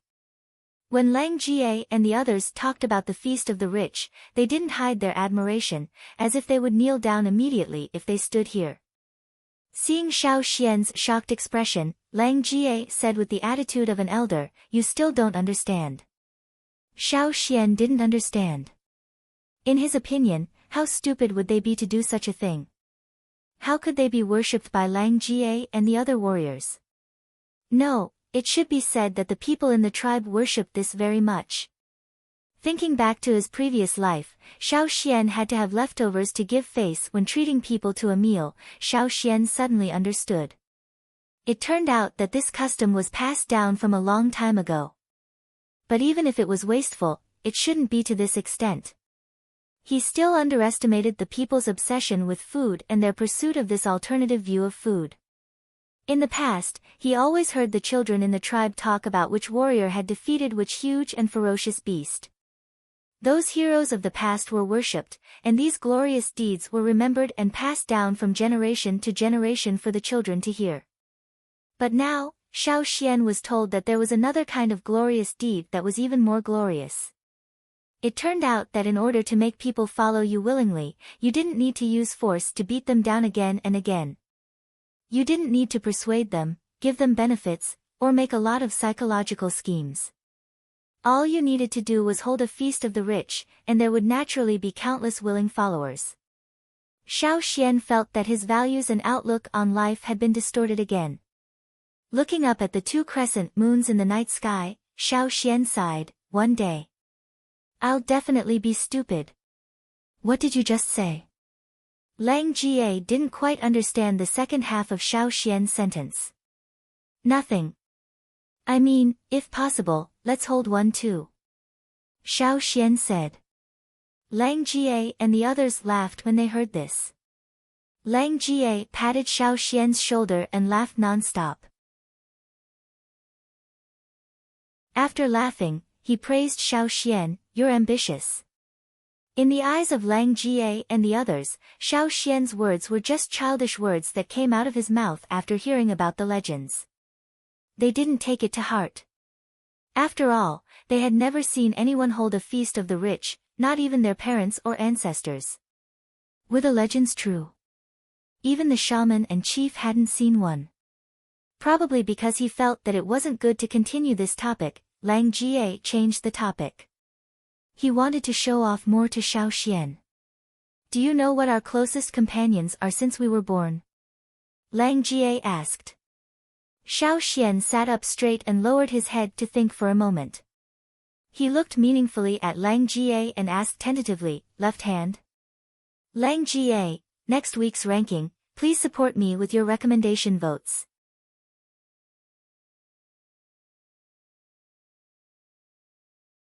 Chapter 29.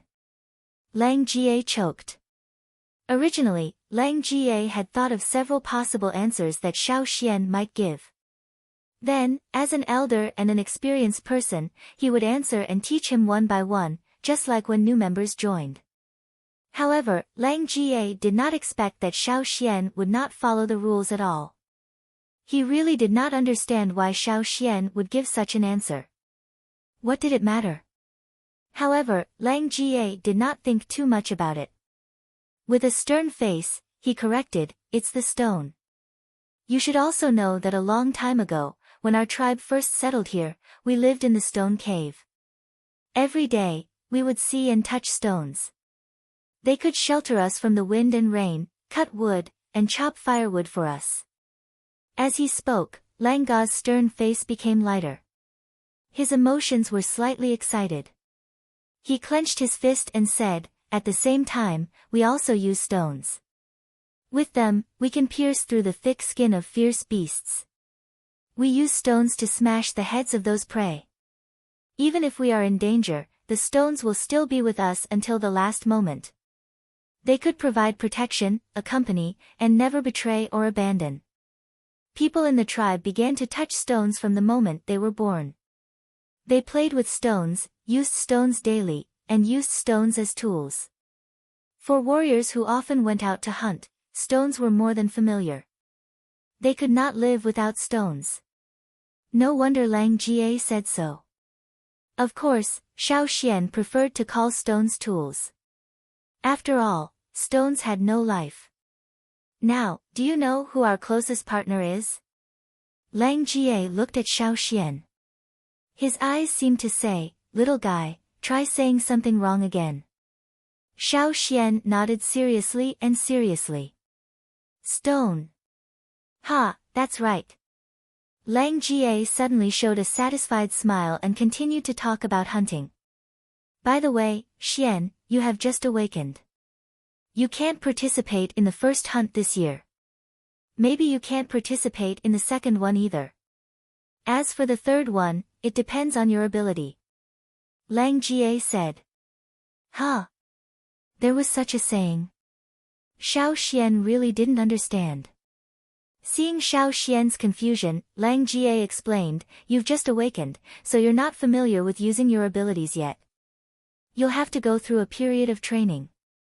Lang Jie was tactful, but Xiao Xian could guess the reason from these words. The reason why the newly awakened children were not allowed to participate was to protect them.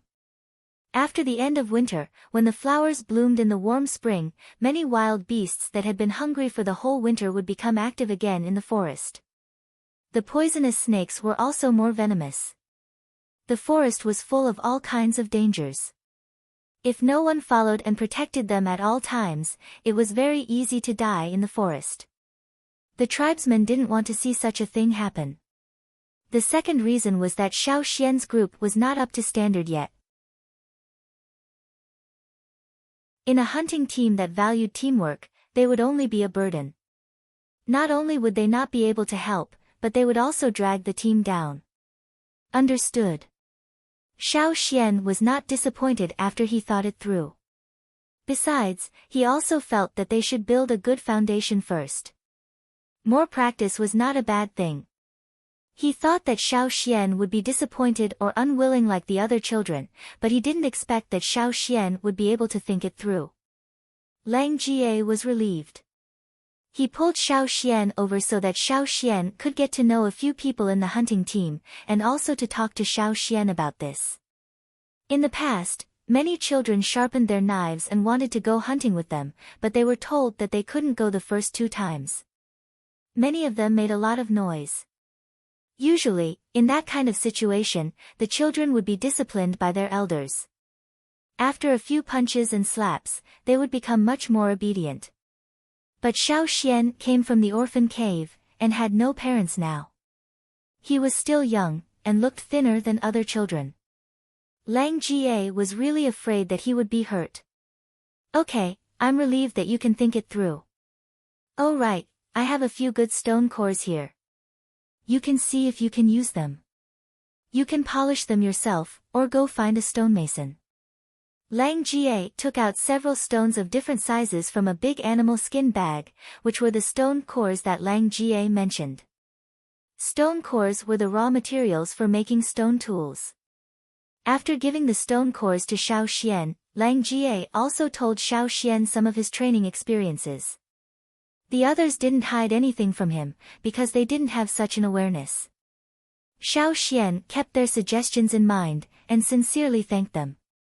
Your father helped me when he was alive. Lang Jie said. People in the hunting group were all like that. They would help each other whenever they could. Although they couldn't help much, at least they could make Xiao Xian's life easier. After eating the barbecue, Xiao Xian left. He still had things to do, and Lang Jie and the others would continue to discuss the upcoming hunting in 5 days.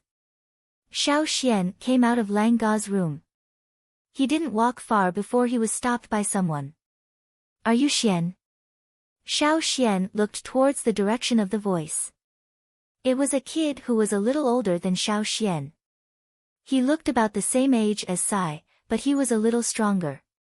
The animal skin he was wearing was of good quality. He didn't look like he lived in the mountain foot district. He should live on the mountainside or even higher. Xiao Xian had some impression of him. He awakened in the same batch, but Xiao Xian didn't know his name. At this moment, the kid lifted his chin slightly, looking arrogant. He was sizing up Xiaoxian. Didn't his eyes get tired of lifting his chin while standing at a high place? Xiaoxian looked at him and asked, "Who are you?" At first, Xiaoxian thought that Fei would put on airs and say something like, "It doesn't matter who I am," but Xiaoxian heard him say directly, "My name is Fei. 5 days later, I will go out with the hunting team to participate in the first hunt of the year. You have to wait for a long time, don't you?" After saying that, he proudly laughed at Xiaoxian, and then jumped over Xiaoxian's head.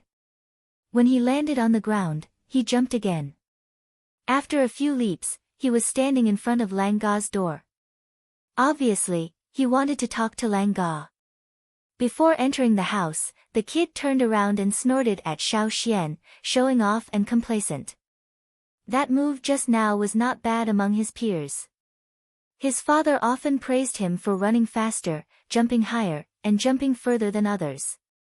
Xiaoxian scratched his chin. That kid made such a big noise when he landed. Was it really okay for him to go hunting with them?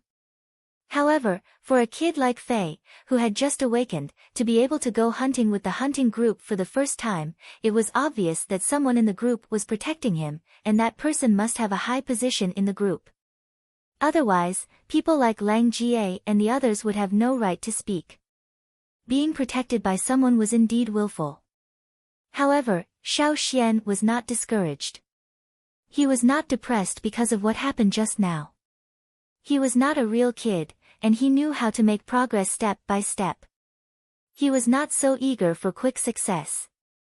This kind of thing might affect other kids, but he didn't care at all. Xiaoxian took Caesar to catch some fish. After a whole winter, the fish in the river were still so stupid, biting the bait and not letting go. They looked fierce, but unfortunately, they did not have much intelligence. When he was at Lang Ga's place, he heard them talking about hunting. Xiaoxian knew that many prey in the forest were like piranhas in the river. They looked fierce and had long teeth all day long, but as long as you knew the trick, it was easy to catch them. Some prey looked docile, had no fangs, and were vegetarian, but if you were not careful, you would be sent to heaven. Their aggressiveness was not inferior to many carnivorous species. After all, this was an unfamiliar world, so it was better to be prepared. Xiaoxian thought. Carrying the fish and a few pieces of old animal skin, Xiaoxian asked someone to help sew the animal skin bag and paid the crafting fee for 1 fish. Then he took the remaining 3 fish to the stoneware maker Ku. Now that he was strong, he did not need Caesar's help. Xiaoxian was not tired carrying 4 big fish by himself. When Xiaoxian arrived, a few people came out of Ku's house, holding various finished stoneware in their hands, such as stone knives, spearheads, adzes, and so on. These people were all here to exchange for stoneware. After all, the hunting was about to begin, so they also needed to prepare more tools. Ku was a famous stoneware maker in the mountain foot area, so naturally, there were many people here. However, if it were not for Ku's bad temper, there would be more people coming to exchange for stoneware. Every year, Ku would drive away some people who came to exchange for stoneware. Some people said that Ku was just too direct. When he spoke, he was merciless and did not know how to beat around the bush. However, Xiaoxian did not think so. Did Ku really not know many things? Was he really that straightforward? Not necessarily. After getting permission, Xiaoxian lifted the curtain and walked in. Ku was making stoneware. During the winter, he made some stoneware, but these 2 days, he exchanged most of them. There were still some stone cores and food piled up in the house. These were the processing fee that he had not collected yet. Putting the fish on the side of the pile of food, Xiaoxian came to Ku. "Uncle Ku, I want to learn how to make stoneware." Last time when Xiaoxian came to learn, Ku said that it was not the right time yet, and that he should wait until he awakened his totem power. Now, Xiaoxian had awakened his totem power, and according to Lang Ga's training method, he needed a lot of stoneware tools. Xiao Xian did not have enough food to exchange for training stoneware, so he wanted to make stoneware himself. Ke stopped what he was doing, and looked at Xiao Xian carefully from head to toe, and then looked directly into Xiao Xian's eyes. Xiao Xian did not avoid it. A few seconds later, Ke handed Xiao Xian a stone hammer, and pointed at a stone core not far away. There were a few lines drawn on the stone core, but they were all curved instead of straight lines. Follow the lines and hit, Ke said. As a newcomer, Xiao Xian took the stone hammer, looked at Ke, and then looked at the stone core. He lifted the hammer and hit it. The first hit was too cautious. He hit the line, but only made a small dent on the stone core. He did not use enough strength. Again. The second hit was too forceful. What he hit was not a stone chip, but a stone, and it went beyond the line. Xiao Xian caught a glimpse of Ke's forehead, and knew that Ke was very dissatisfied with his 2 hits.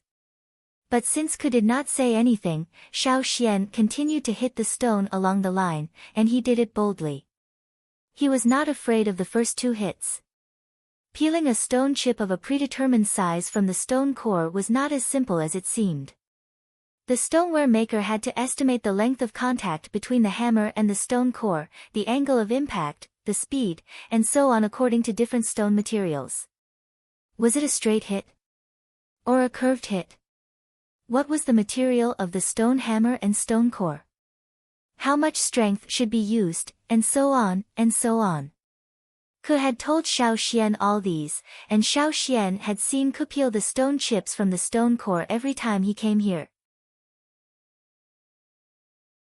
But when he really started to do it, he knew that it was very difficult. A small difference could lead to a huge difference. Again. Xiao Xian hammered again and again, while Ke sat beside and watched silently. Caesar, who was squatting beside, looked at Xiao Xian, and then looked at Ke, who was silent but had a strange look on his face. He moved his legs, moved back, and moved again, and directly retreated to the corner to lie down with the fish. Sorry, that's it.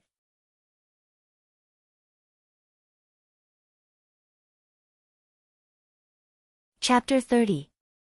At first, Xiao Xian would look at Ke's reaction every time he hammered. But after a while, he stopped paying attention to Ke and immersed himself in hammering. The process of hammering required a lot of mental and physical effort. It was not as simple as waving one's arms. Every hammering required a lot of consideration, such as the angle, strength, how to swing the hammer, where to hit, and so on. All of these had to be decided in a short moment. For many people in the tribe, after hammering for a long time and gaining experience, they could achieve the best hammering effect based solely on their intuition. However, Xiao Xian was just a beginner. It was impossible for him to have the experience of a stoneware master who had been hammering for decades. He could only rely on calculation and rough estimation, and then try again and again to improve. Even though his body was much stronger now, and his strength had increased, it was not infinite. When he first held the stone hammer, it did not feel heavy. But after hammering for a long time, as the strength in his body drained away, he felt that the stone hammer in his hand was getting heavier and heavier. However, he could not make any mistakes at this time. If he changed the strength of his hammering, the leaf-shaped stone pieces that were hammered down would completely exceed his expectations, and there would be a lot of waste materials. Because of this, Xiao Xian did not have the energy to pay attention to Ke's reaction. At first, the time between hammering was slightly longer, because Xiao Xian had to think about the shortcomings of the previous hammering, so that he could improve on the next hammering. However, as he hammered again and again, Xiao Xian gradually got the hang of it. He became more proficient, and the time between hammering became shorter and shorter. After countless hammering, Xiao Xian felt that he was about to collapse. However, Ke did not ask him to stop. Instead, he would point out his mistakes from time to time. It was like running a marathon. As he ran, he felt that he was about to reach his limit. He wanted to stop and rest, but every time he stopped, someone would urge him from behind. Go on. Go on. Knowing Ku's temper, Xiao Xian knew that if he stopped now, he would not be able to learn stoneware from Ku in the future. Even if he was tired, he could only grit his teeth and continue hammering. When the last bit of strength in his body seemed to have been drained, Xiao Xian gradually felt relaxed as he hammered. For a moment, he even wondered if this was the feeling of breaking through one's limit. What Xiao Xian did not know was that when he felt relaxed and much of his strength recovered, totem patterns had already appeared on his face. Unknowingly, he had already activated his totemic power. However, he was too focused on hammering and did not pay attention to the totem that lit up in his mind. Ku's attention to attention, he was a lot of people's attention to stone crafting skills, but very few people would use their totem to use their totem power in the process. Some people thought that totemic power was sacred and could only be used for hunting and defending the tribe. Although some people didn't think so, it wasn't easy to control totemic power precisely. Only experienced old warriors could do that. However, people at Xiao Xian's age, or some young warriors like Lang Jie, could not control it well. Once they used their totem power, it was easy to break the stone core into pieces. That was not processing, but destruction. Those who were impatient or irritable would just quit. It was too fucking tiring. If they had the time, they might as well practice their hunting skills. Because of this, Ku was very surprised. Not only did Xiao Xian use his totem power, but he also did not directly break the stone core. Instead, the leaf-like stone pieces were even more perfect. Almost every piece of stone could be further processed, and would not become waste. How rare! However, Xiao Xian did not notice it at all. He was immersed in hammering, and his mind was filled with the experience of each hammering. Then, he would proceed to the next hammering. Therefore, he missed the surprised expression on Ku's face for a few minutes. It was not easy to make Ku, who usually kept a straight face and rarely showed any other expressions, show such a surprised expression even when talking to familiar people. Xiao Xian didn't stop until he finished hammering out the lines. He looked at the ground next to the stone core. Some of the small pieces of stone pieces were gathered into a small pile, and some were scattered on the ground. He looked at Ku, who was still expressionless. Xiao Xian put down the stone hammer, and breathed heavily, waiting for Ku's evaluation. At the same time, he sighed in his heart. It was not easy to be a stoneware craftsman. No wonder there were so many injured warriors in the tribe who could no longer participate in hunting, but only a small part of them became stoneware craftsmen. The rest of the stoneware craftsmen only did it for their own daily life, and to provide stoneware tools for the younger generation. Apart from that, they also had other things to do. For example, Gu was responsible for the logistics of transportation, instead of stoneware craftsmen. Naturally, their skills in stoneware crafting were not as good as professional stoneware craftsmen like Ku. The surprised expression on Ku's face had already calmed down, and he returned to his usual expressionless face. He was still sitting in the same place. He raised his hand and took a slender wooden stick from the side, and pushed aside the stone pieces that were piled up together. Then, with a slight shake of his hand, the slender wooden stick picked up a small piece of stone with a sharp tip. The small piece of stone that was picked up drew a parabola in the air, and fell into a wooden box full of stone pieces to be processed. The stone pieces that were peeled off could be made into scrapers, sharp tools, stone awls, stone arrowheads, and so on. Although there seemed to be a lot of stone pieces knocked off, Ku's picking speed was also very fast. Xiao Xian saw the stone pieces flying from the ground into the stone plate like a string of beads, and was overwhelmed. Before Xiao Xian could take a few breaths, Ku had finished picking. Putting down the wooden stick, Ku said expressionlessly, "Trash." Xiao Xian's eyelids twitched, but he soon realized that the trash was not talking about him, but the stone pieces that were knocked off from the ground and could not be processed further. These were considered as trash. Obviously, Ku was not satisfied with the amount of stone pieces that were knocked off. "I originally planned to make a stone ball, but now it seems that I can barely make an adze. Ko looked at the stone core that had been peeled off with disdain, and said a long sentence, which was rare for him. Xiao Xian suddenly felt relieved. He was worried that Ko would directly ask him to leave, but since Ko said so, it meant that he did not object to teaching him. Give it to me. Ko pointed at the stone core that Xiao Xian had knocked off. Xiao Xian quickly put down the stone hammer, took the stone core that was in a terrible state, and put it on the stone anvil in front of Ko. Look carefully. Ko picked up the stone hammer that Xiao Xian had just used, and with the other hand, he picked up the stone core that was twice as wide as his palm. He held it firmly and looked at the stone core. Xiao Xian only heard a whoosh sound of wind, and the hammer flashed by. Ding! The stone hammer hit the stone core, making a crisp sound. At the same time, a stone piece was knocked off from the stone core and peeled off. The stone piece that was knocked off did not directly fall to the ground, but fell into a wooden box hanging on the wall. From swinging the hammer to knocking, Ko was very neat, as if he had already determined which piece of the stone core would be knocked off before he swung the hammer. He was not like Xiao Xian when he was knocking just now, as if he was on a battlefield, but when he swung the hammer, there was a kind of casualness. This was the real, peeling stone, unlike Xiao Xian who was just knocking off the stone, and what he knocked off was mostly waste. After the first strike, Ko did not give Xiao Xian too much time to think, and then the second strike, the third strike, and the fourth strike, the hammer flashed continuously, and the sound of ding-ding was incessant. As the hammer moved faster and faster, Xiao Xian even felt that the sound had become one, and he almost could not hear the interval between the hammer strikes.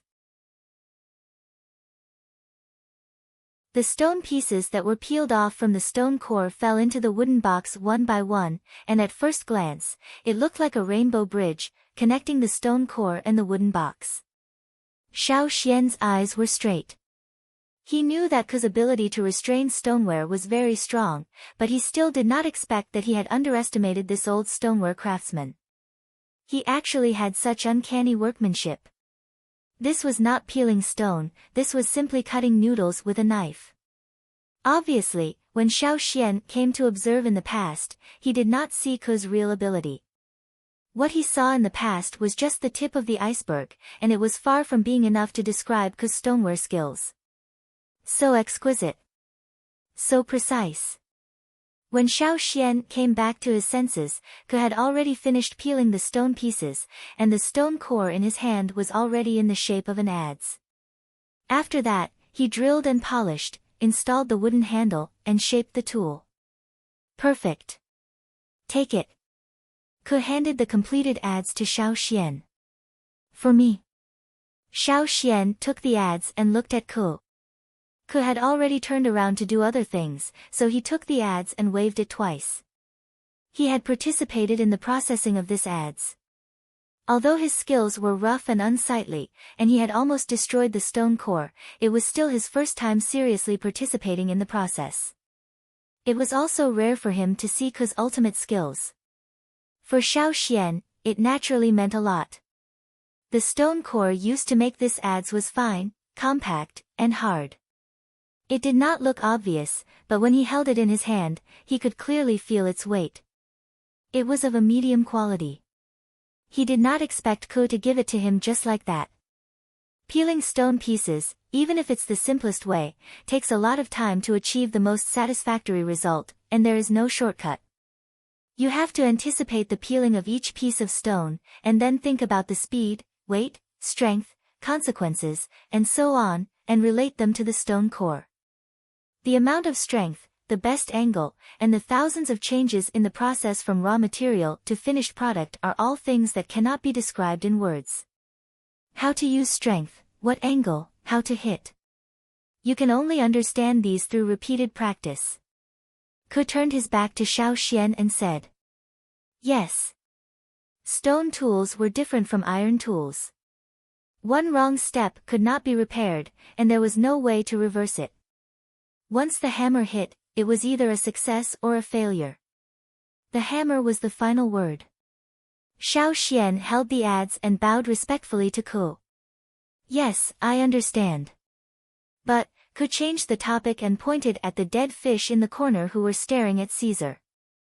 You have to know how to summarize when you practice. If you fail, you can, but you have to learn from your mistakes. You can't be like these fish. Understood. Xiao Xian could understand what Ko meant. Ko meant that Xiao Xian should not be like these piranhas, who were stubborn and did not learn from their mistakes. They would not turn back even if they were killed. Take one of them away. Ko said. He was driving him away. Oh.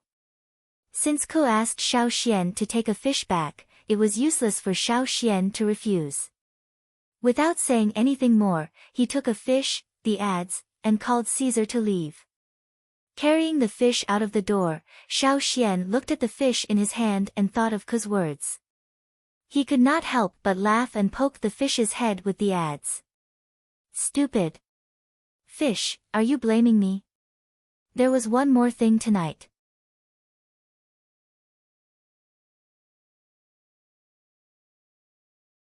Chapter 31. Early the next morning, Lang Jie and the others came to the cave to look for Xiao Xian. The wood was ready, and they were just waiting for Xiao Xian to name the place. They would start building the house on whichever piece of land he liked. Xiao Xian was familiar with the Mountain Foot district. With his current condition, it was impossible for him to build a house on the mountainside. Wouldn't that be asking for trouble? As for the place to build the house, Xiao Xian already had his eyes on it. Although it was a little out of the way, he could see the situation on the mountain, the foot of the mountain, and the cave from there. Lang Jie and the others were very familiar with building a wooden house, and with their great strength, it took them only half a day to build the wooden house. They just needed to fix some small details, and the wooden house could be lived in directly. This was the first time they built a house, and the area of the wooden house was only about 40 square meters. It looked okay, and they could expand it by themselves in the future. At least they would have their own place in the future. Overall, Xiao Xian was very satisfied. Lang Jie and the others wanted to chop the extra wood for firewood, but Xiao Xian stopped them. He asked Lang Jie to help him build a simple wooden bed. Some people in the tribe liked to sleep on stone beds, some liked to sleep on haystacks, and some people built their beds with wood. Xiao Xian naturally preferred the latter. It looked much more comfortable than sleeping in the cave. Xian. Xiao Xian heard the voice and looked over. It was a middle-aged woman named Yi. She did not awaken her totemic power, and also lived in the Mountain Foot district. She took some sewing jobs, and was a good person. Xiao Xian often asked her to help him sew animal skin bags. Yesterday, he took the fish and asked Yi to help him sew it. He also told her in detail how it looked like. He thought it would take 2 or 3 days, but it was done so quickly. Aunt Yi, is it done? Xiao Xian asked with a smile. Yes, it's not a problem. Yi handed the things over to Xiao Xian. Because he still had work to do, he did not stay for long. He left after giving the things to Xiao Xian. What's this animal skin bag for? Lang Jie, who was chopping wood, asked. Of course, it's for training.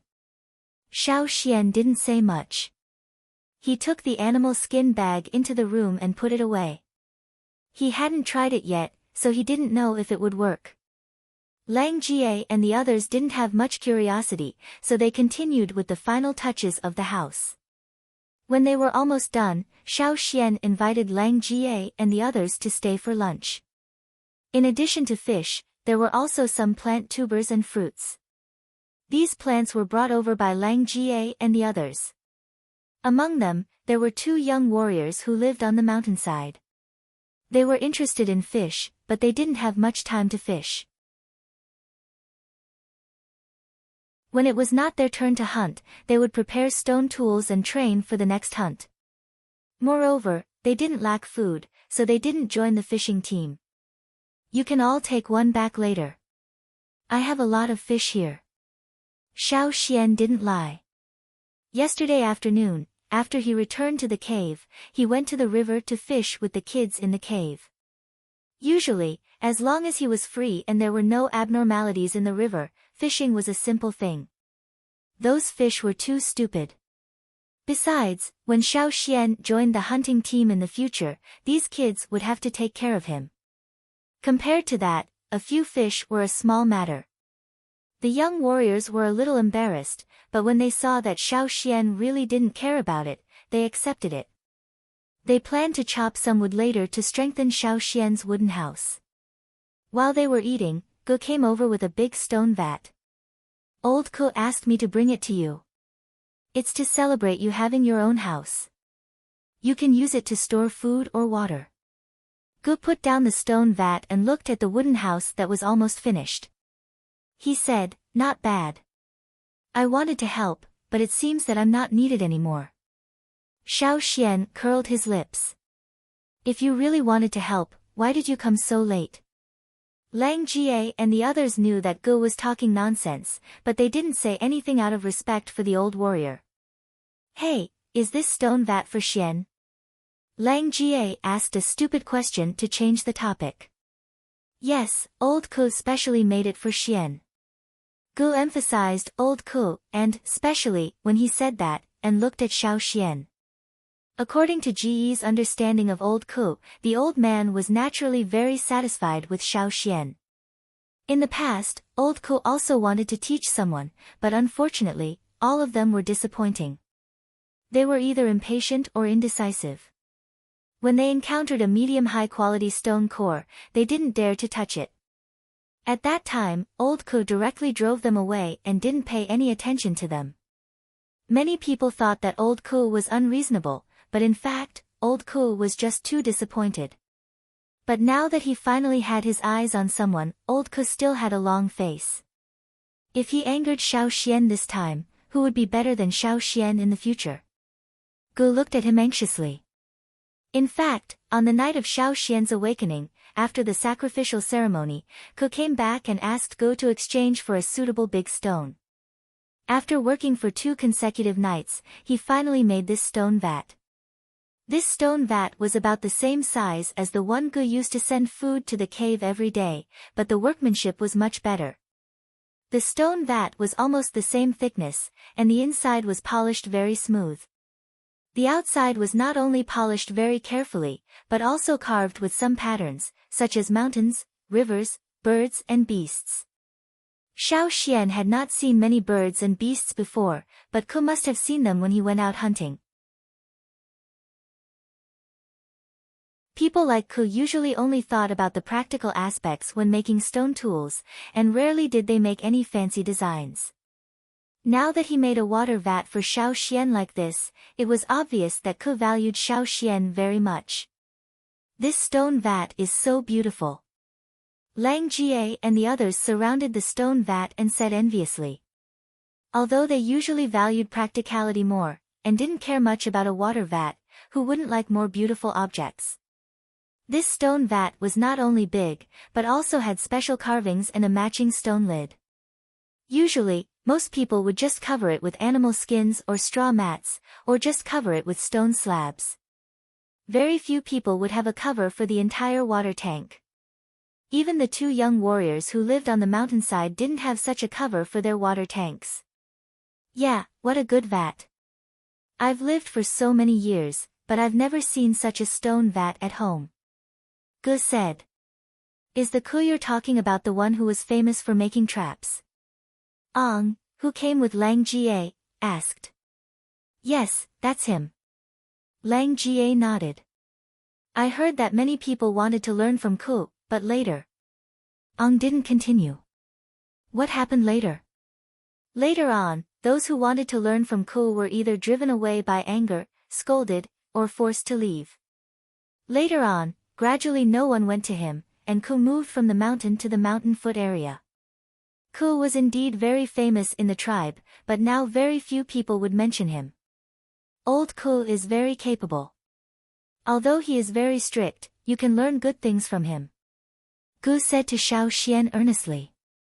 "Yes, Xian, are you learning from Ke now?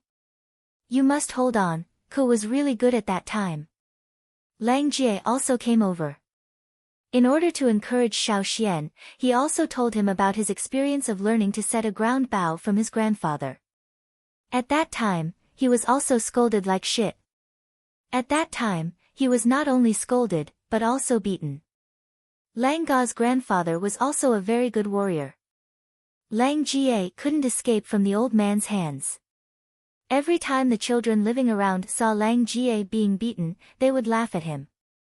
At that time, Lang Jie felt very embarrassed and blamed his grandfather for a long time. Later, when Lang Jie really became a warrior, he realized his grandfather's good intentions. They hunted in the forest. Although the ground bow couldn't directly kill the beasts, it could still play a key role. Because of his excellent skill in setting a ground bow, Lang Jie was quickly accepted by the hunting team. Every time after a hunt, he would get a lot of food, at least more than others at the same level of strength. If you can learn more skills, your future path will be much easier. Not only will you be able to occupy a more important position in the hunting team, but if you are injured during a hunt and become like me and old Ku, it will be inconvenient for you to hunt with the hunting team. But if you stay in the tribe, you can at least learn more skills to make a living, and live a better life without starving," said Gu. Therefore, Lang Jie and Gu both agreed that even if they were scolded like shit, they had to bear with it and learn as many skills as they could. It would be best if they could squeeze all the skills out of their opponents. Not to mention that Ke had a lot of good things hidden away, so they had to squeeze even more. Listening to their words, Xiao Xian nodded solemnly. "I know what you mean. If you want to learn skills from others, you can ask for anything, but you can't be shameless." Lang Jie and Gu said, "Yes." You're tuning in to the Blissful Bookshelf YouTube channel. We're so grateful for your support, and don't forget to subscribe to join us on this incredible journey through captivating stories. Your generosity through donations truly makes a world of difference, as it's the primary source of revenue that allows me to expand and enhance this channel for you. Thank you from the bottom of my heart for being a part of this adventure.